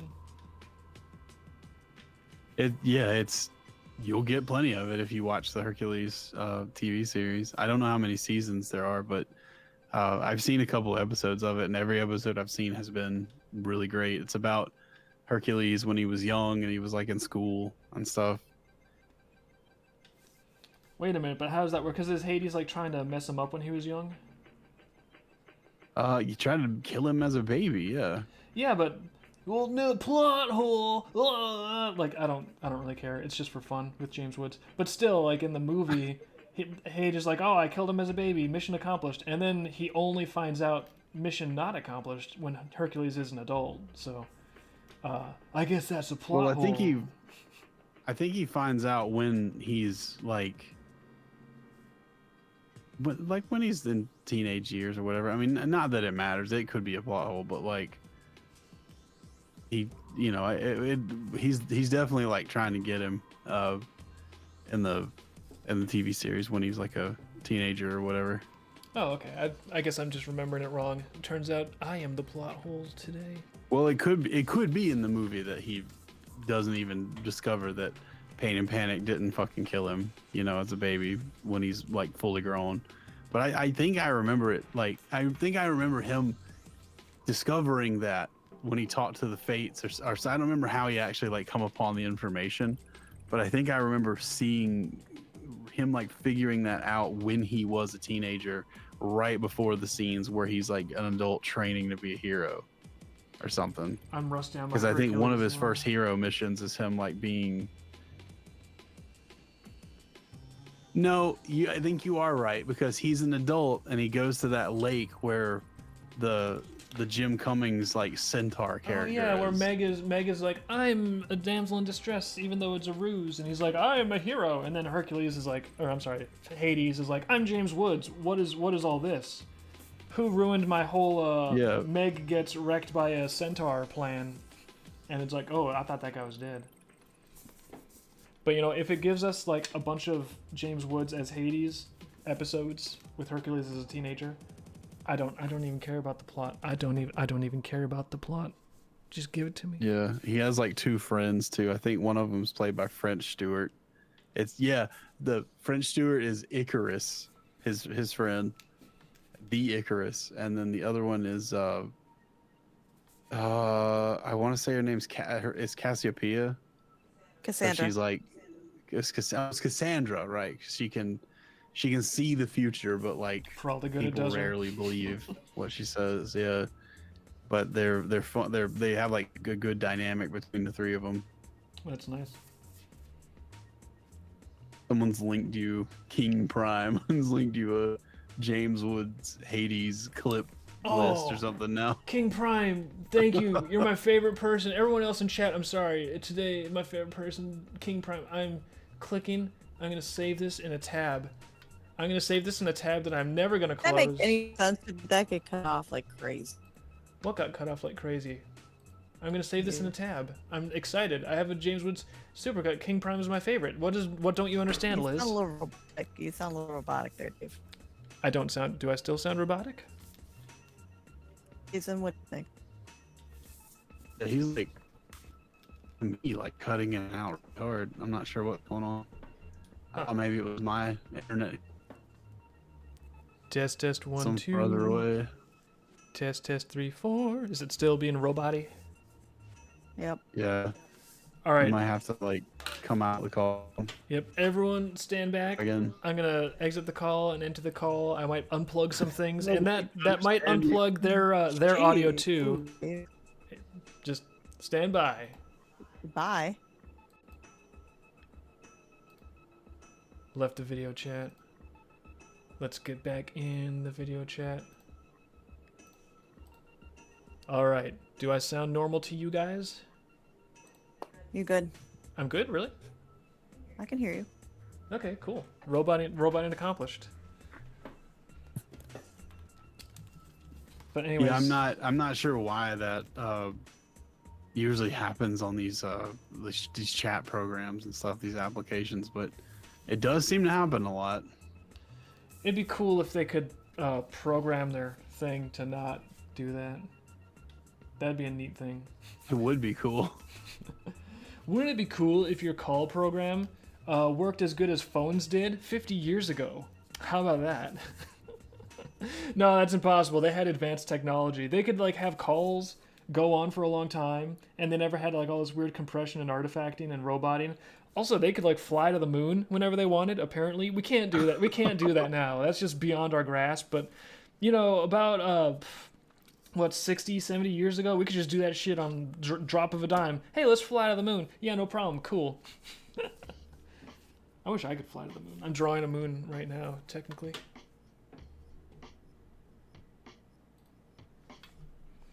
Are you technically drawing a moon? I'm technically Look drawing at the a stream. Yeah, Oh there's yeah, a- I do see that you are. Got a nice It's another one of my little sketches for the lore book. Up here we have a beautiful staircase to nowhere, and down here we have the view from a specific mountain in the Starfall that's really cool. And he's drawing the staircase to nowhere. Now, if you guys take the stream recording and play that backwards, you'll find out which demon we're supporting today. Satan eats cheese whiz. Yep.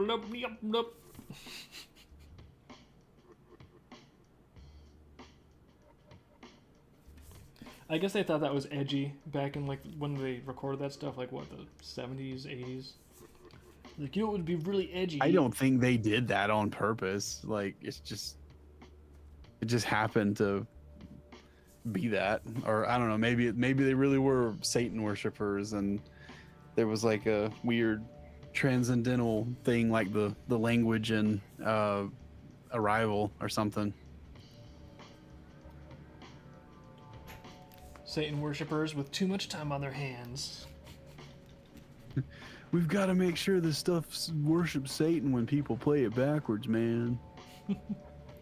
That'll do it. That'll do the trick.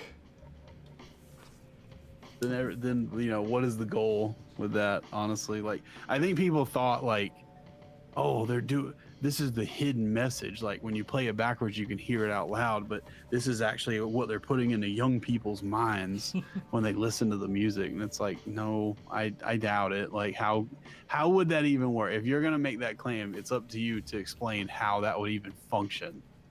How would that even like do what you're saying it does? And of course, you know, they never had any explanation for that. Make it make sense. You can't. Da-da-da-da. They won't either.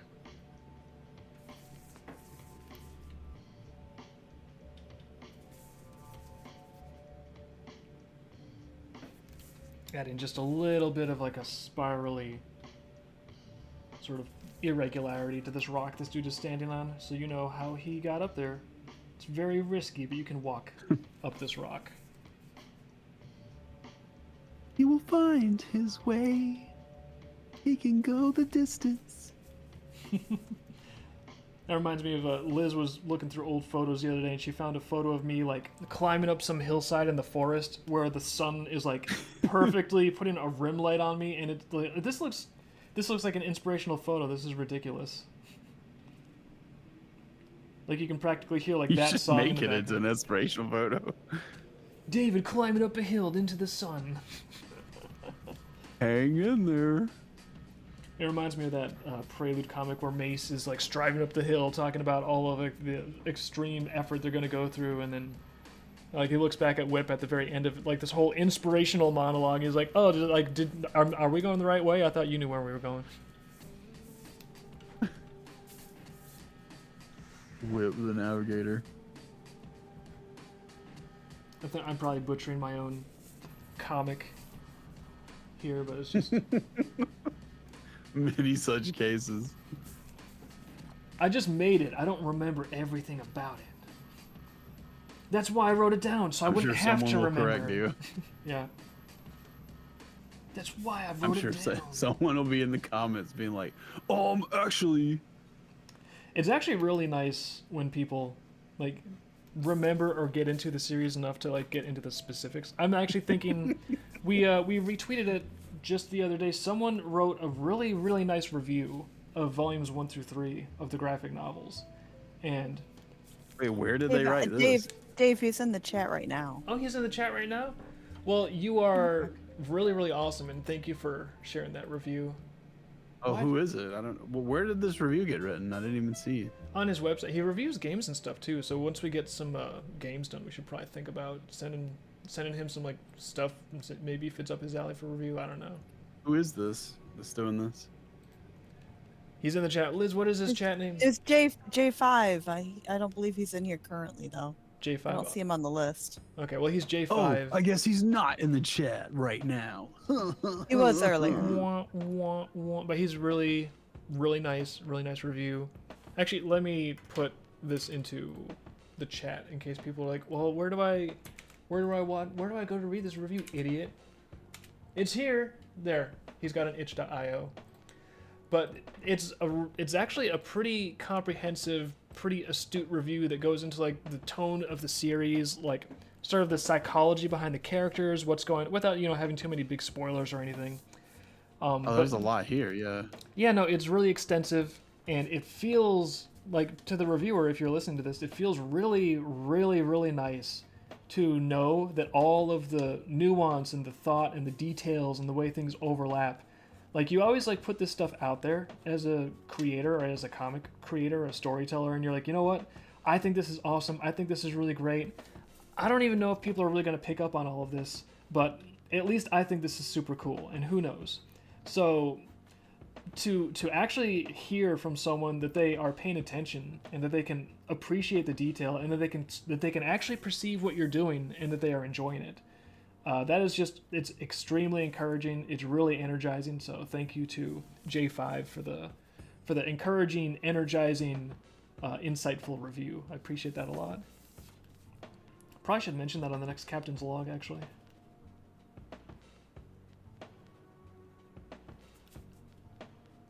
Yeah, that actually would be a good thing for the Captain's Log.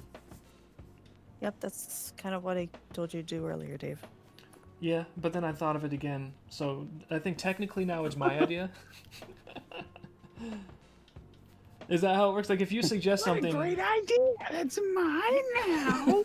Yeah, like you came up with the idea and then you suggested it to me, but now I also came up with the idea. It's the same idea, but no, do I have to give you credit for that? Fine, Liz gets credit. The power behind the throne, the brains behind the skull, identified as Liz.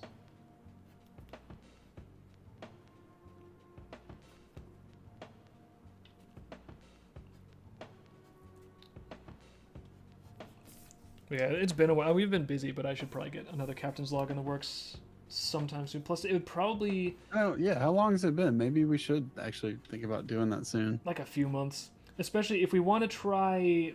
I know I need to kind of keep it casual, so it's like something that is sustainable for me to do on the side. But that said, I know we want to like mess around with just putting a tiny bit more animation in there. Maybe including a little bit from the rest of the crew on the ship, so it's not just Captain Dave. So I don't know, I'll try getting something like roughly scripted in so we sort of have a direction on it for this next one. Plus, I think I want to try to launch the next Captain's Log when we're doing the GarageBand campaign as well, because that way, people seem to like them, they seem to listen to them, and a lot of people, they're not always tuned in to everything that we're doing. Not everyone is as attentive as you, dear viewers. So a lot of people might not even know that we're doing a GarageBand campaign for that graphic novel, unless if they're chilling to a Captain's Log and we tell them, hey, we're doing a GarageBand campaign, and if you want first editions, and you probably do, jump on in there. So if we're smart, if we're clever, we'll work it out so that the campaign is live right during the Captain's Log, so we can tell people about it, and then they can jump in and take action right away. I think that's one of the big keys to successful marketing, is making sure that whatever you're doing, it's as convenient as possible for the audience. Like, people are busy, they got stuff to do, they don't have time to be like obsessing over every little thing that you're producing, unless they hate you, in which case they will. But for the normal people, they don't have time for that shit. So you just have to like make it as easy and simple and convenient as possible for them. And then that is when things work better. Yeah. That note, many people who create things fail this simple task. Yeah. By the way. Like, I don't know. I've seen things like people on Twitter, they'll draw stuff and then they'll just be like, yeah, if you want to see more, join my Discord. It's free. And then like there's no link to their fucking Discord. And then people will come in and be like, what's the link? What's the link? What's the link? What's the link? What's the link? And then they'll be just like, oh, I DM some of you the link. What's the matter with you? It's a exclusive that way. They're trying to leverage the exclusivity. I DM some of you the link, but so many of you have messaged me. Dude, shut the fuck up. If you're trying to invite people to your fucking Discord, post a fucking link or go away. I just don't understand this fucking game, like Twitter artists play, where they try to like cat and mouse people into like getting into their fucking thing or whatever. I don't know. I think it just makes people fucking like angry. They just don't want to fucking talk to you anymore. Is it that though? Because another thought I would have is that they are refraining from sharing the link in like the original post, because I know if you put any kind of external link in a social media post, there's no link anywhere. Yeah, the algorithm will just like be like, reply. oh, there's a link, and Yeah, the algorithm will just like squish it. You know, no one can see it then. There's just nothing. Like, yeah, you can't like, you cannot like have it. You cannot find it. You cannot find a way to message them on Discord. Their username's not the same, anything like that. And it's just like people are just, it doesn't matter how much they like something, if it's not easy for them to consume it, or if it's not easy for them to find it, and you like tease them with just join my Discord, you silly boys, too many of you have tried to join, I just can't answer everyone. Like, just fucking post a link, then you don't have to answer everyone, you retard. Well, like, why are you doing this like this? So you can feel like you're in demand? Just fucking quit. You're doing art for the wrong reasons. Just fucking quit. Go be a fucking janitor somewhere. A lot of people do it for the wrong reasons, and it is silly. And it is the main reason I would even like complain about it is because like most of those people, you're not going to be happy.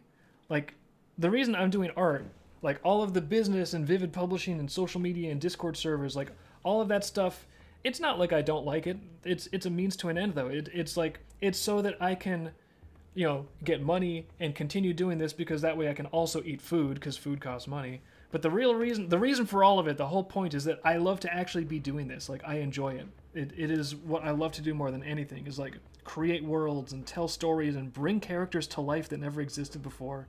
And if you don't actually enjoy doing that a lot, like if you're just like, I don't know, trying to use art as a tool to get more clout, that I cannot imagine anything that would be more miserable. Or to feel like people like you or something. Yeah, as a means to like social validation. So fucking cringe.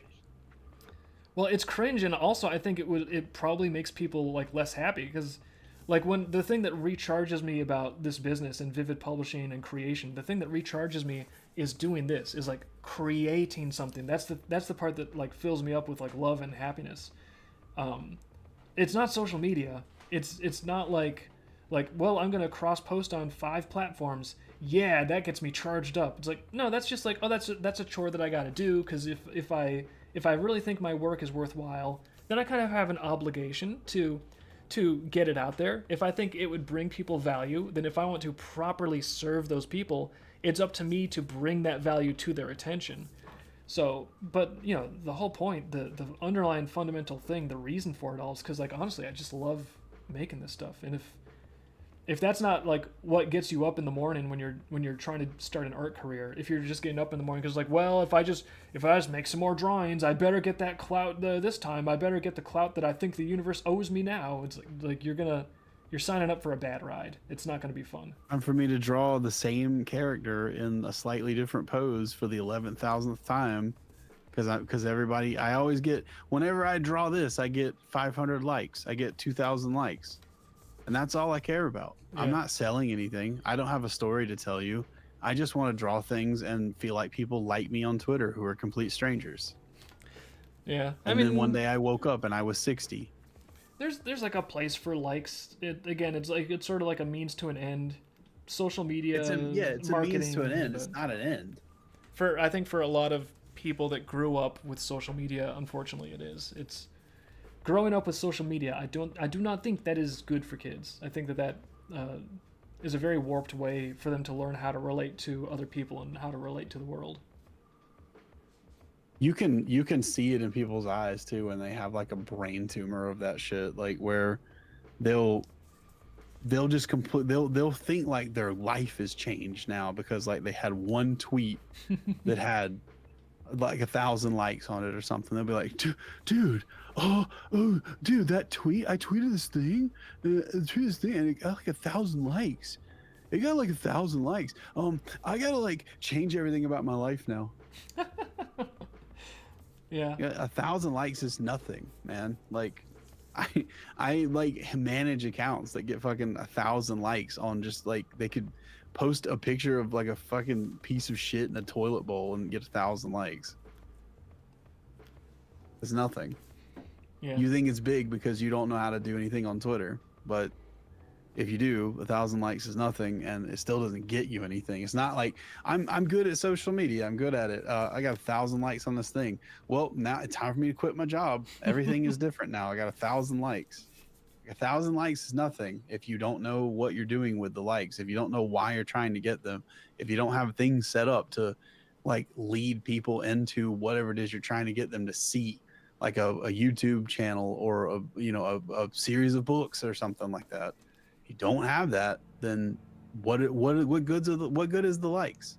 How do you think that translates into something you should like make changes over if you have nothing to show people?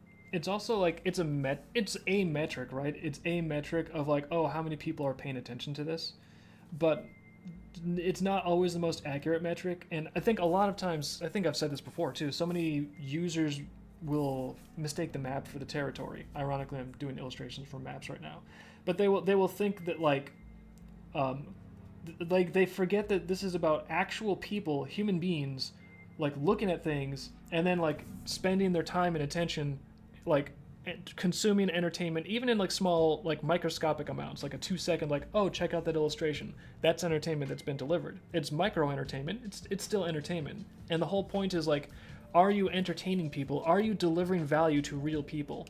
And social media metrics, they're supposed to be something that can measure that. But, you know, it's not a perfect system. So sometimes they're not actually measuring that at all. But it's just like a metric to try to sort of measure it scientifically. But people will forget that. And so some people will even like bot their own accounts because they think, well, if this number gets higher, that's success. That is success. It's like, well, not if it's all robots. If there's no people that are even like looking at your stuff at all, if you are paying your money so that you can dupe yourself into thinking that people are paying attention, like that doesn't get you, that does not take you where you want to be. You're just spending money like a drug addict to get like a temporary high because you saw the number jump up. But there's not actually real people that are actually interested in what you're actually doing. Like so it's people can really get wrapped up over like this metric or that metric, and oh yeah, it's like, dude, they're just measurement tools. They're measurement tools, and you have to try to bear in mind what the thing is that they are even intended to measure for you.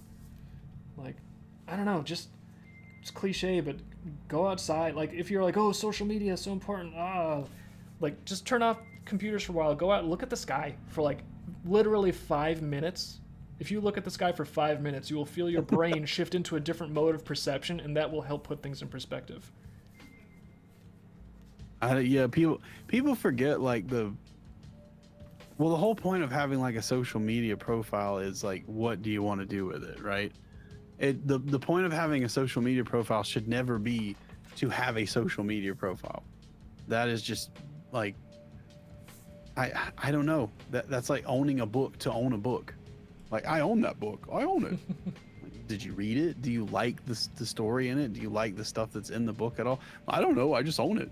Like people do that though. Kind of idea. Some people actually do that too. People do that, and it's insane to me. Yeah, like, why did you buy this? Like, do you even know what's in it? Do you like what's in it? Are you interested in what's in it? No, then why the fuck do you have it? Yeah. Unless it's like a book that like someone handled themselves or something like I don't know, like a famous author. I have a copy of Harry Potter and the Sorcerer's Stone that J.K. Rowling owned and she signed or something like that. Like, I get maybe that, but then even then, why would you care about it if you don't like Harry Potter? Well, at that point, it has value as like an artifact. Like if someone's like, well, I have the original copy of the Dead Sea Scrolls. It's like, I can totally understand why they would not like grab it and like, so when something is like a physical artifact, it's meant to be like a historic artifact. That's a purpose.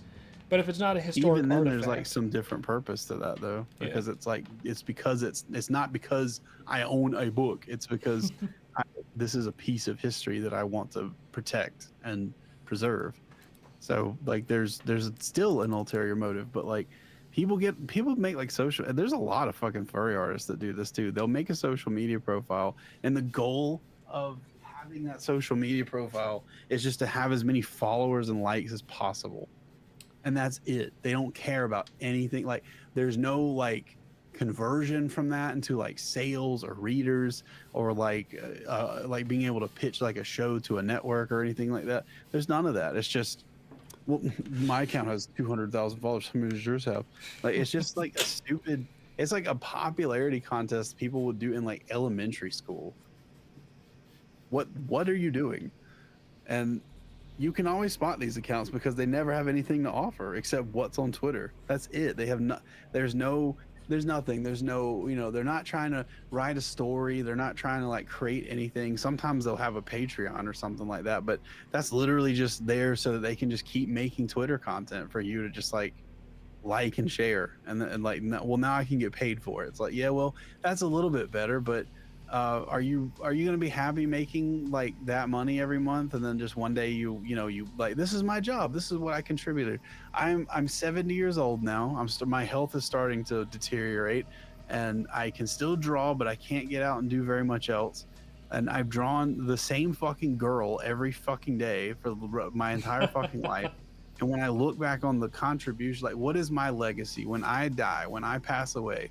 What will be left on this planet that I left behind, make it a better place than I found it? A bunch of slightly different drawings of the same girl in slightly different outfits. I feel also like that. There's, I mean, I don't want to say like there's no value at all to like cheesecake pinup drawing. Like, it can be fun. It can be okay.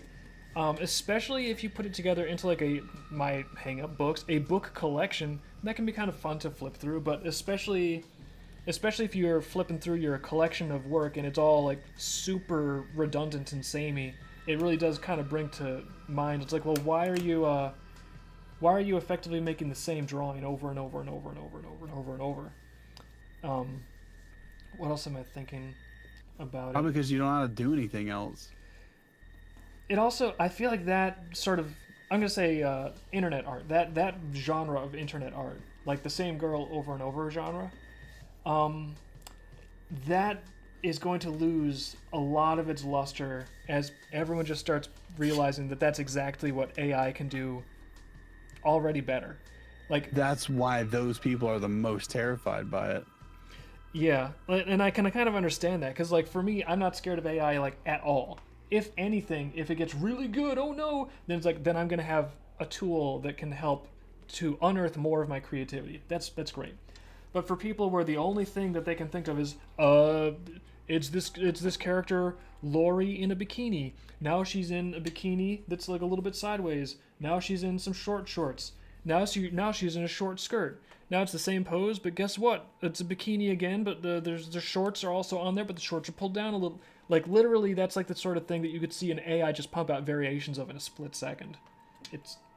It's hard to imagine. I mean, you can go into our Discord and see AI pop those out in a split second. Like, yeah, Mamo is constantly uploading like stuff he makes of Dreamkeeper's characters, and it's just like there'll be like 20 photos of. I think that today he made like 20 photos of Lilith.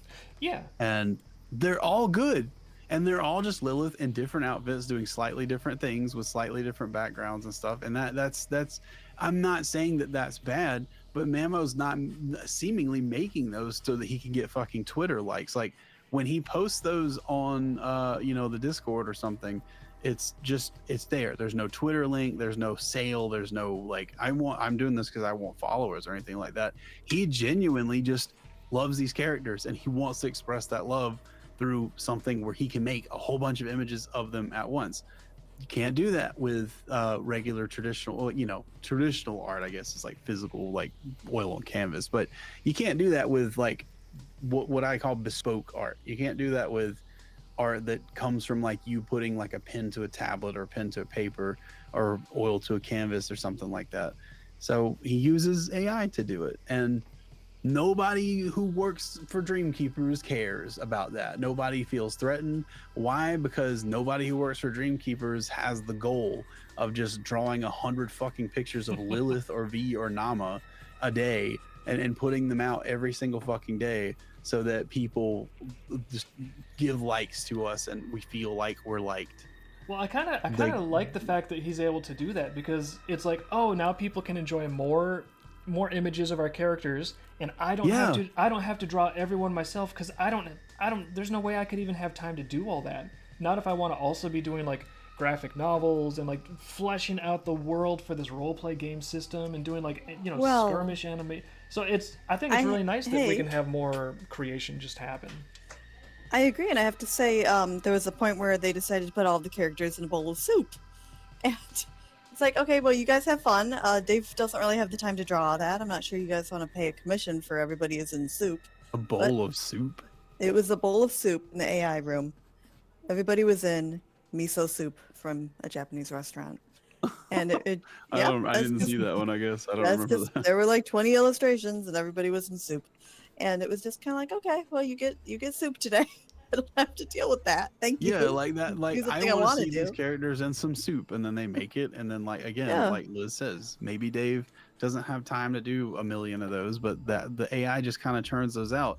And why, you know, nobody at Dream Keepers has, to my knowledge, has ever felt threatened by that being a thing that can happen.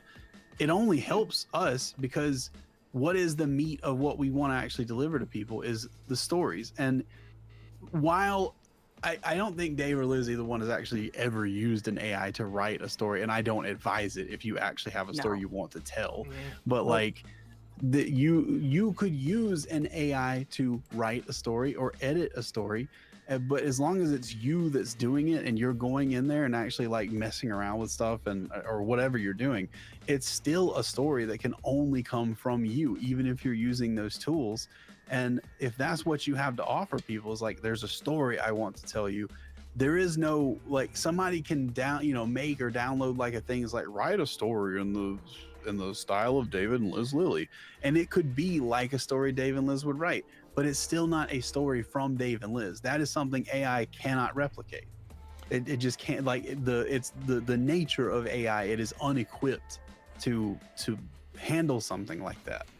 So that's what I think. That's why there's a lot of artists now that are coming around to the idea of like AI being not scary, or even being a tool that they could openly integrate instead of secretly doing it and going on Twitter and talk about how much they hate AI, because it's just like, it's not scary to people whose bread and butter is just getting fucking likes on Twitter from drawing like fucking cheeseburger fucking shit. You know, it's a little more than that. I know some artists who have kids and they struggle with trying to make art on the side, and they want to make a living off of it, but they also have to feed their kids, and they also want to spend time with their kids. And when it comes down to those three things, it is actually more convenient to use AI a little bit in their artwork to speed up the backgrounds or speed up some quick character comics. And those people, I think, have the right idea about that. Like, I don't think there's anything bad or evil or stealing or any fucking bullshit like that about people using AI to do those kinds of things with their art, because it's the same thing. It is the exact same thing as people saying, well, you don't actually put pencil on paper ever, even to do digital stuff. So your stuff's not real art because it's all just digital. You're just going in and using the brushes that other people have programmed because they emulate real brushes. Why don't you pick up a pencil? Why don't you pick up a brush, huh? Like, it's the exact same fucking argument.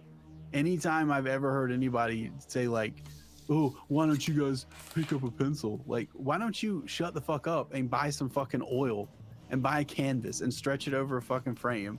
And why don't you start fucking painting, retard? You're asking me to do the same thing.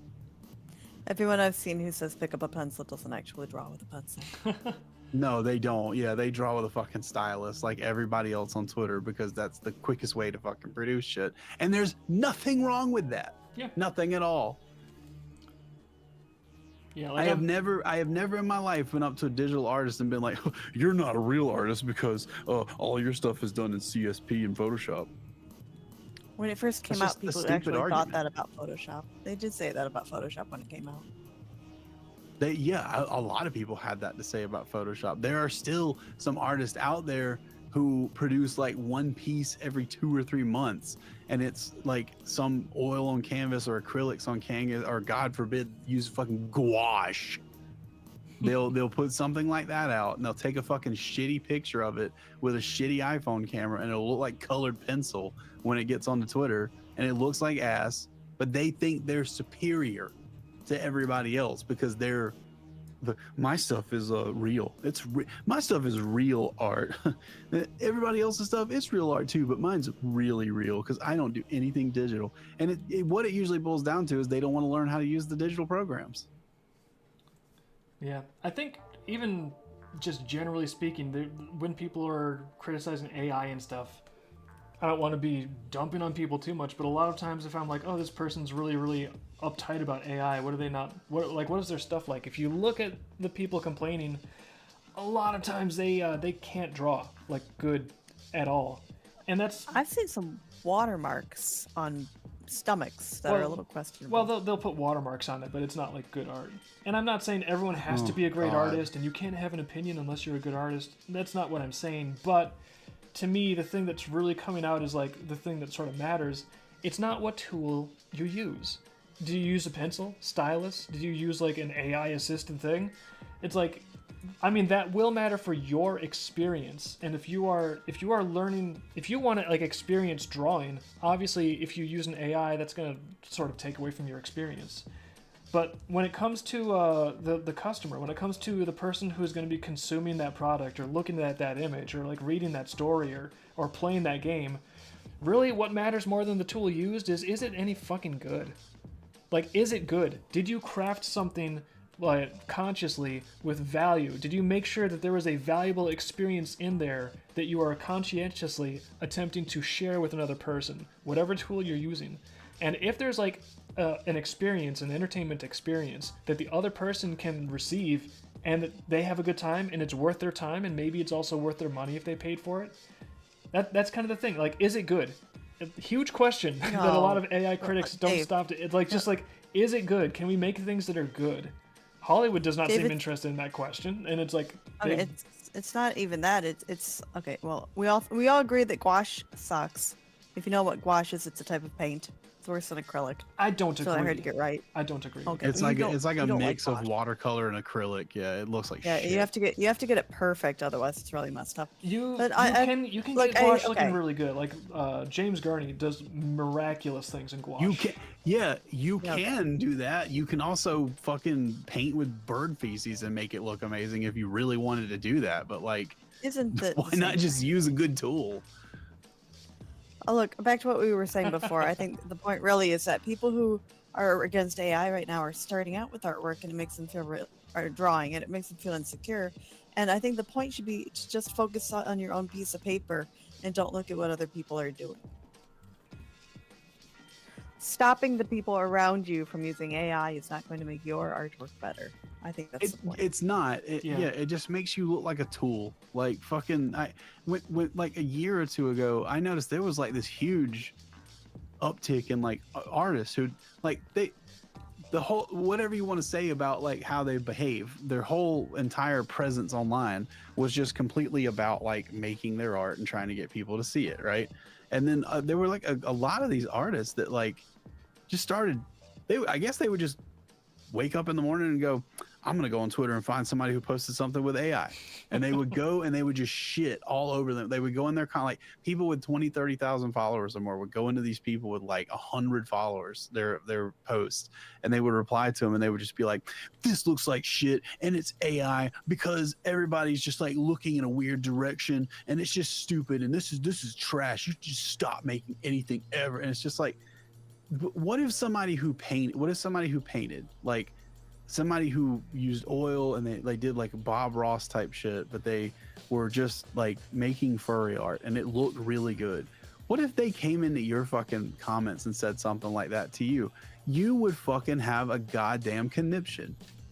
You would be crying for weeks about how this person abused you. They're abusive and they mistreated me and they're horrible and they're probably Nazis or something and they tried to cancel me by telling everybody my art was bad and really look at their art. We've had people come to us and tell us to delete our account because we're talking to Mamo. I had another person. I had another person yesterday just come into me and Mamo and a couple other people be like, why are you talking to someone? Like, why are you supporting people who make AI art? And it's like, why would I talk to you? Why don't you suck my dick? That should be the fucking response to those people. Why don't you support my fucking nuts with your mouth? It's a fair question. I would like a meme. I would like a meme or a sticker from you that just says that with your face on it. Because I've never seen your face. Why don't I support my nuts with your mouth? Yeah, why don't you Just put a support my squirrel there. nuts with your mouth? Like, An AI squirrel. I hate, like, oh my god, like you make things, like it takes so much time to make things. Even stuff with AI takes a lot of time. Sure. If you really want it to be good. But like, if you're making things, how the fuck are you not too busy making things and living life and balancing life with that work that you have time to go online and just like there's so much art I see every day that's like put in front of my face, or it's on Twitter, or even like people. There's like an artist I really like a lot. It's the Brazilian guy. I can never pronounce his name. It's like João Crocius or something like that. Oh, I know him. Oh, I found him. Yeah, He's really I good. love him. I think his art is so good. I love his mouse girls, but the stuff he retweets is awful, and I hate it. And I had to find a way to. He was the reason I had to find a way to like mute retweets of like a certain person. But I would see stuff and I would be like, why the fuck is this on my feed? Like, who put this on my feed? And I would go see. It's like he retweeted. It was like it must be like fan art of some character of his that I don't know or something. But I don't know why. Maybe he likes it. But like, I was just like, God damn, I do not want this on my feed. But I went and I just found a way to not look at it, right? JP, if you're listening to this, no hate. I love you, man. But like, I had to go find a way to get that off my feed. That's how I reacted to that. I was like, I want to get that off my feed because I don't even want to spend time being angry about it or hating it. I just want it away, Sure. right? But there's these like unsupervised 14-year-olds out there who just like, my mom got me a laptop for Christmas. And like, fucking, they go on, they just, all they do is just go online and like, simp remotely for like people that they like a furry artist or some Twitch streamer or something. They hear from someone who influences their mind that AI is bad, and they take that as like, I'm gonna be this guy's strongest soldier, and they go out and fucking to Twitter and they go out in the wild and they just start going AI. Like there was a fucking guy who made a really good filter. I think he even has it for like Adobe Premiere or something, where you can take, well, it's not Premiere, but you can take images basically and use this filter. And there's like a free web app where you can take it and you can put it through this thing and it will look exactly like old like 90s cell phone cam footage, old like TV footage from the 90s.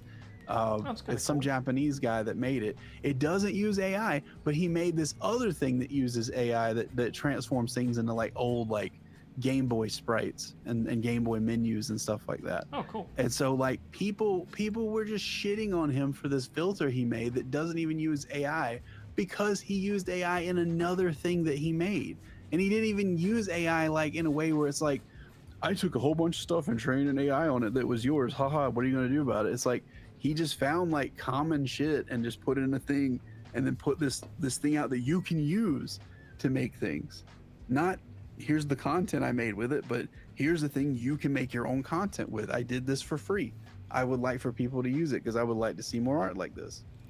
Well, in general, that's why I think it's always good for people to stop and just think about what you're doing. And I don't know, like, you're never going to become more creative by stopping someone else from doing something. You cannot increase your own creativity. You cannot increase your own imagination. So stupid. You can't increase your imagination and your creative potency by sabotaging other people. That's just not how it works. And like the more you focus on that, the more I feel like it's even creating some sort of a subconscious monster inside yourself. Where Well, yeah. Can I just go ahead, Dave? I'm sorry. Yeah, I'm just saying, like, the more you like attack other people for like, oh, you're not doing it right, you're not righteous enough, you should stop, you should stop, you should stop, you should stop. Like, you're sort of subconsciously training your own like imagination to be like, yeah, people making things and trying, they should stop, I should stop. It's like people that hate the rich and, oh, I hate anyone that's wealthy and successful. Listen, there's like understandable circumstances where it's rational to think those things, but generally, if you just like toggle into that and you decide that you're just going to be like butthurt against anyone that has money or wealth or riches, like eventually, if you're just in that groove, your subconscious hears, oh, if I think everyone that's rich is bad, then that means if I ever became rich, I would be bad. If I ever became successful, that would be unfortunate. So success is something for me to avoid. And you will start seeing people like subconsciously just like sabotaging their own opportunities. So you got to be careful what you're focused. If there's too much negativity, you're not going to be building your own creative and imaginative capabilities. Like, you're just not. Dave, am I allowed to? I should ask you off stage, but am I allowed to share a story about the people who made that audio video about Volume 3, or would you not like me to discuss that? I don't know. You can talk about it if you want to. Just I don't want to name any names or make any people feel bad or whatever. Okay, well, I would just like to state, a lot of people don't know this, but when Volume 3 came out, before it was released, some good friends of ours made an audio about how Dave should kill himself rather than release Volume 3. And seriously, it's real. And then they regretted it and told us that we should delete the content and then continue to make a new audio about everything wrong with Volume 3. And that kind of made Dave feel bad, but he kind of went like, well, I really believe in my book, so I'm going to publish it anyway. And lo and behold, later on, it really kind of looked like, oh, and by the way, it was like the most successful book we've possibly ever had until Volume 5, and it allowed us to move out of Ohio. But my point is, the people who did that to him, it kind of became obvious when they made their comic that they were hoping Dave would stop producing Dream Keepers and go away so they could feel like they were succeeding with their comic. That's what it really looked like to me. I don't know. Unfortunately, the crabs in a bucket phenomenon, it can be a real thing. And again, I don't want to like be like naming names or throwing people under the bus, but generally, even like, I don't, for one thing, I don't think of myself as famous. I just don't. But I have been forced to recognize that internet fame and internet celebrity, it's not up to you. And really, when it comes to psychological issues with other people, all that matters is relative popularity. Like, if you have a Twitter account with like 9 followers, nobody would really think that you're famous. But if you're friends with someone who has a Twitter account with 3 followers, you could have a problem with them being jealous of you. Like, it sounds ridiculous, but no, it's true. Because again, I don't think of ourselves as celebrities or anything. But if you're just like more successful compared to someone else, then that can really kick off some serious psychological stuff. And if you're the only one in your friend group with a Twitter account and they don't like that, there may be a problem. Let's put it that way. I don't know. But yeah, that's why it's also really healthy, I think, to create, love what you create, but also have a good sense of like trying to assess what you're doing, if it's achieving what you want creatively. You know, maybe things that could improve, maybe things that are good. Because if you do get to any level of success, you're gonna have like your pick on the buffet of options. You can listen to people that are just kissing your ass all the time and telling you, oh, you're so great, you're so great, you're so great. You know, sometimes that's nice to get a little bit of encouragement, but you also don't want to just completely turn off your brain and be like, well, I guess I'm great. No more need to improve. No more need to evaluate what I'm doing. But you also don't want to just listen to people that are like, oh, you suck, you should kill yourself, you should throw this out, this is all total crap. Here's this gigantic 9,000-page essay. Here's a 5-hour video about everything wrong with what you're trying to do creatively. It's like, even if you want to listen to that stuff, you have to retain your own ability to be like, well, that's nice that they think that, but what do I think? Like, what do I think and why do I think it? So... Well, you also need to look at who is saying that to you and what their other motive would be. I had another person, I saw this recently in my files, who pulled me aside back in college and told me that if I continued working with Dave and Dream Keepers, we would be working for minimum wage when we're 40 and regret our life choices and be working at McDonald's. So, and that I was trying to be a good housewife, but that we should stop doing comics because it was a ridiculous notion. Oh no, there's like we don't really go on about it typically, because you know, when I'm on social media and stuff, my job is I want to share creativity with people. I don't want to be like, oh, someone said something I didn't like, boo hoo hoo hoo. It's not like the David cries hour, like everyone gather around. But you know, like I'm glad that we just create what we love anyways. But there's been a lot of people that really, really wanted us to stop. Like, My point on that one is just if you actually go back and read what she said to me, it's her dad. She is quoting her dad to herself about what she was doing, and then she was saying it to me to feel better about her life. Like you need to stop for a minute and kind of step back and just look at why they're saying this to you and what kind of psychology is coming from that little corner of their world. I think that can be helpful, but I would also encourage, like, just generally speaking, whether you, even if it's coming from somebody that has the best of intentions and maybe they're accomplished and they're your friend and they want what's best for you, and it's, you know, let's say like the opposite, someone that wants what is best for you, they want what's best for your work, and they sincerely think that something you are really pleased with, and you think, oh, I think this is really solid, this is my best work. Maybe they totally disagree and they think it sucks. Like, you can definitely listen to them and evaluate what they think, but at the end of the day, it's gonna be a good thing if you can have your own opinions and other people can have different ones, and you don't need to stress out over if there's like a mismatch. Like, you can listen to people, you can listen to critique, and maybe you'll learn some good stuff and you'll learn some good ways to improve, and that'll be fantastic. That's good. Like, I'm not over here like, oh, everything I do is perfect. It's like, no, I feel like I could find ways to improve and continue trying to sharpen things up. And if I hear someone critique something and it's like, oh, I agree with that, this thing could be stronger, then that might help me become a better artist, a better writer. You know, there's always like little ways to improve, which is cool. But also, a lot of people will be like, you know, giving you information that is maybe you don't think it's accurate or helpful. And that's fine. You don't even need to psychoanalyze where they're coming from or if they have pure motives. But it's just, in anything in life, try to learn to have your own opinions and, you know, understand why you have them and what your thought process is. And that just makes it a lot easier to deal with any kind of input or noise from other people. And Dave, you're over 10 minutes, so I just didn't want to stop you. Oh, I'm over 10 minutes. It's overtime. Well, I got started on this next piece of Calypso lore backdrop, and of course, I had the blues done for these ones, so people, like, I'm sure most of this is probably invisible for you guys. Sorry, but I just wanted to keep. I just wanted to keep drawing. It's not always for you. Invisible. But we're getting Invisible book, Dave. invisible We can see book. Yeah, but man, you guys, No, I can see some arches. I am so pumped for the Ascension lore book. This is going to be a beautiful like I didn't even know that there was going to be this much cool stuff in Andaruna before I started putting the map down and like writing out the lore, and it's just like it just came to life. It's so awesome. I feel like this is going to turn the dream world in Andaruna from, if you thought the setting was fun now, this is going to be something that I hope that you will have fun exploring this, like in the roleplay game. I want you to be able to explore everything forever. I want to have like just this glorious, fun, interesting landscape that you can just get lost in, literally, if you want to. So, I don't know. I'm having a good time. So thank you guys for chilling and watching us, and anyone supporting us, thank you very much for that. And even the people just enjoying the show, you know, thank you for stopping in and seeing what we're up to. Liz, Hazen, any final thoughts for the Friday evening stream? It's saying see you Monday, which is very true. Yeah. Next Friday, we're going to take a moment out and draw some griffins, I hear, for somebody. Oh yeah, I heard that I was supposed to draw some griffins, and I like drawing griffins, so that'll be nice. Yeah, we may take some ideas from chat. There's a list we're supposed to go off of. We're going to do some griffins on next Friday. Sweet.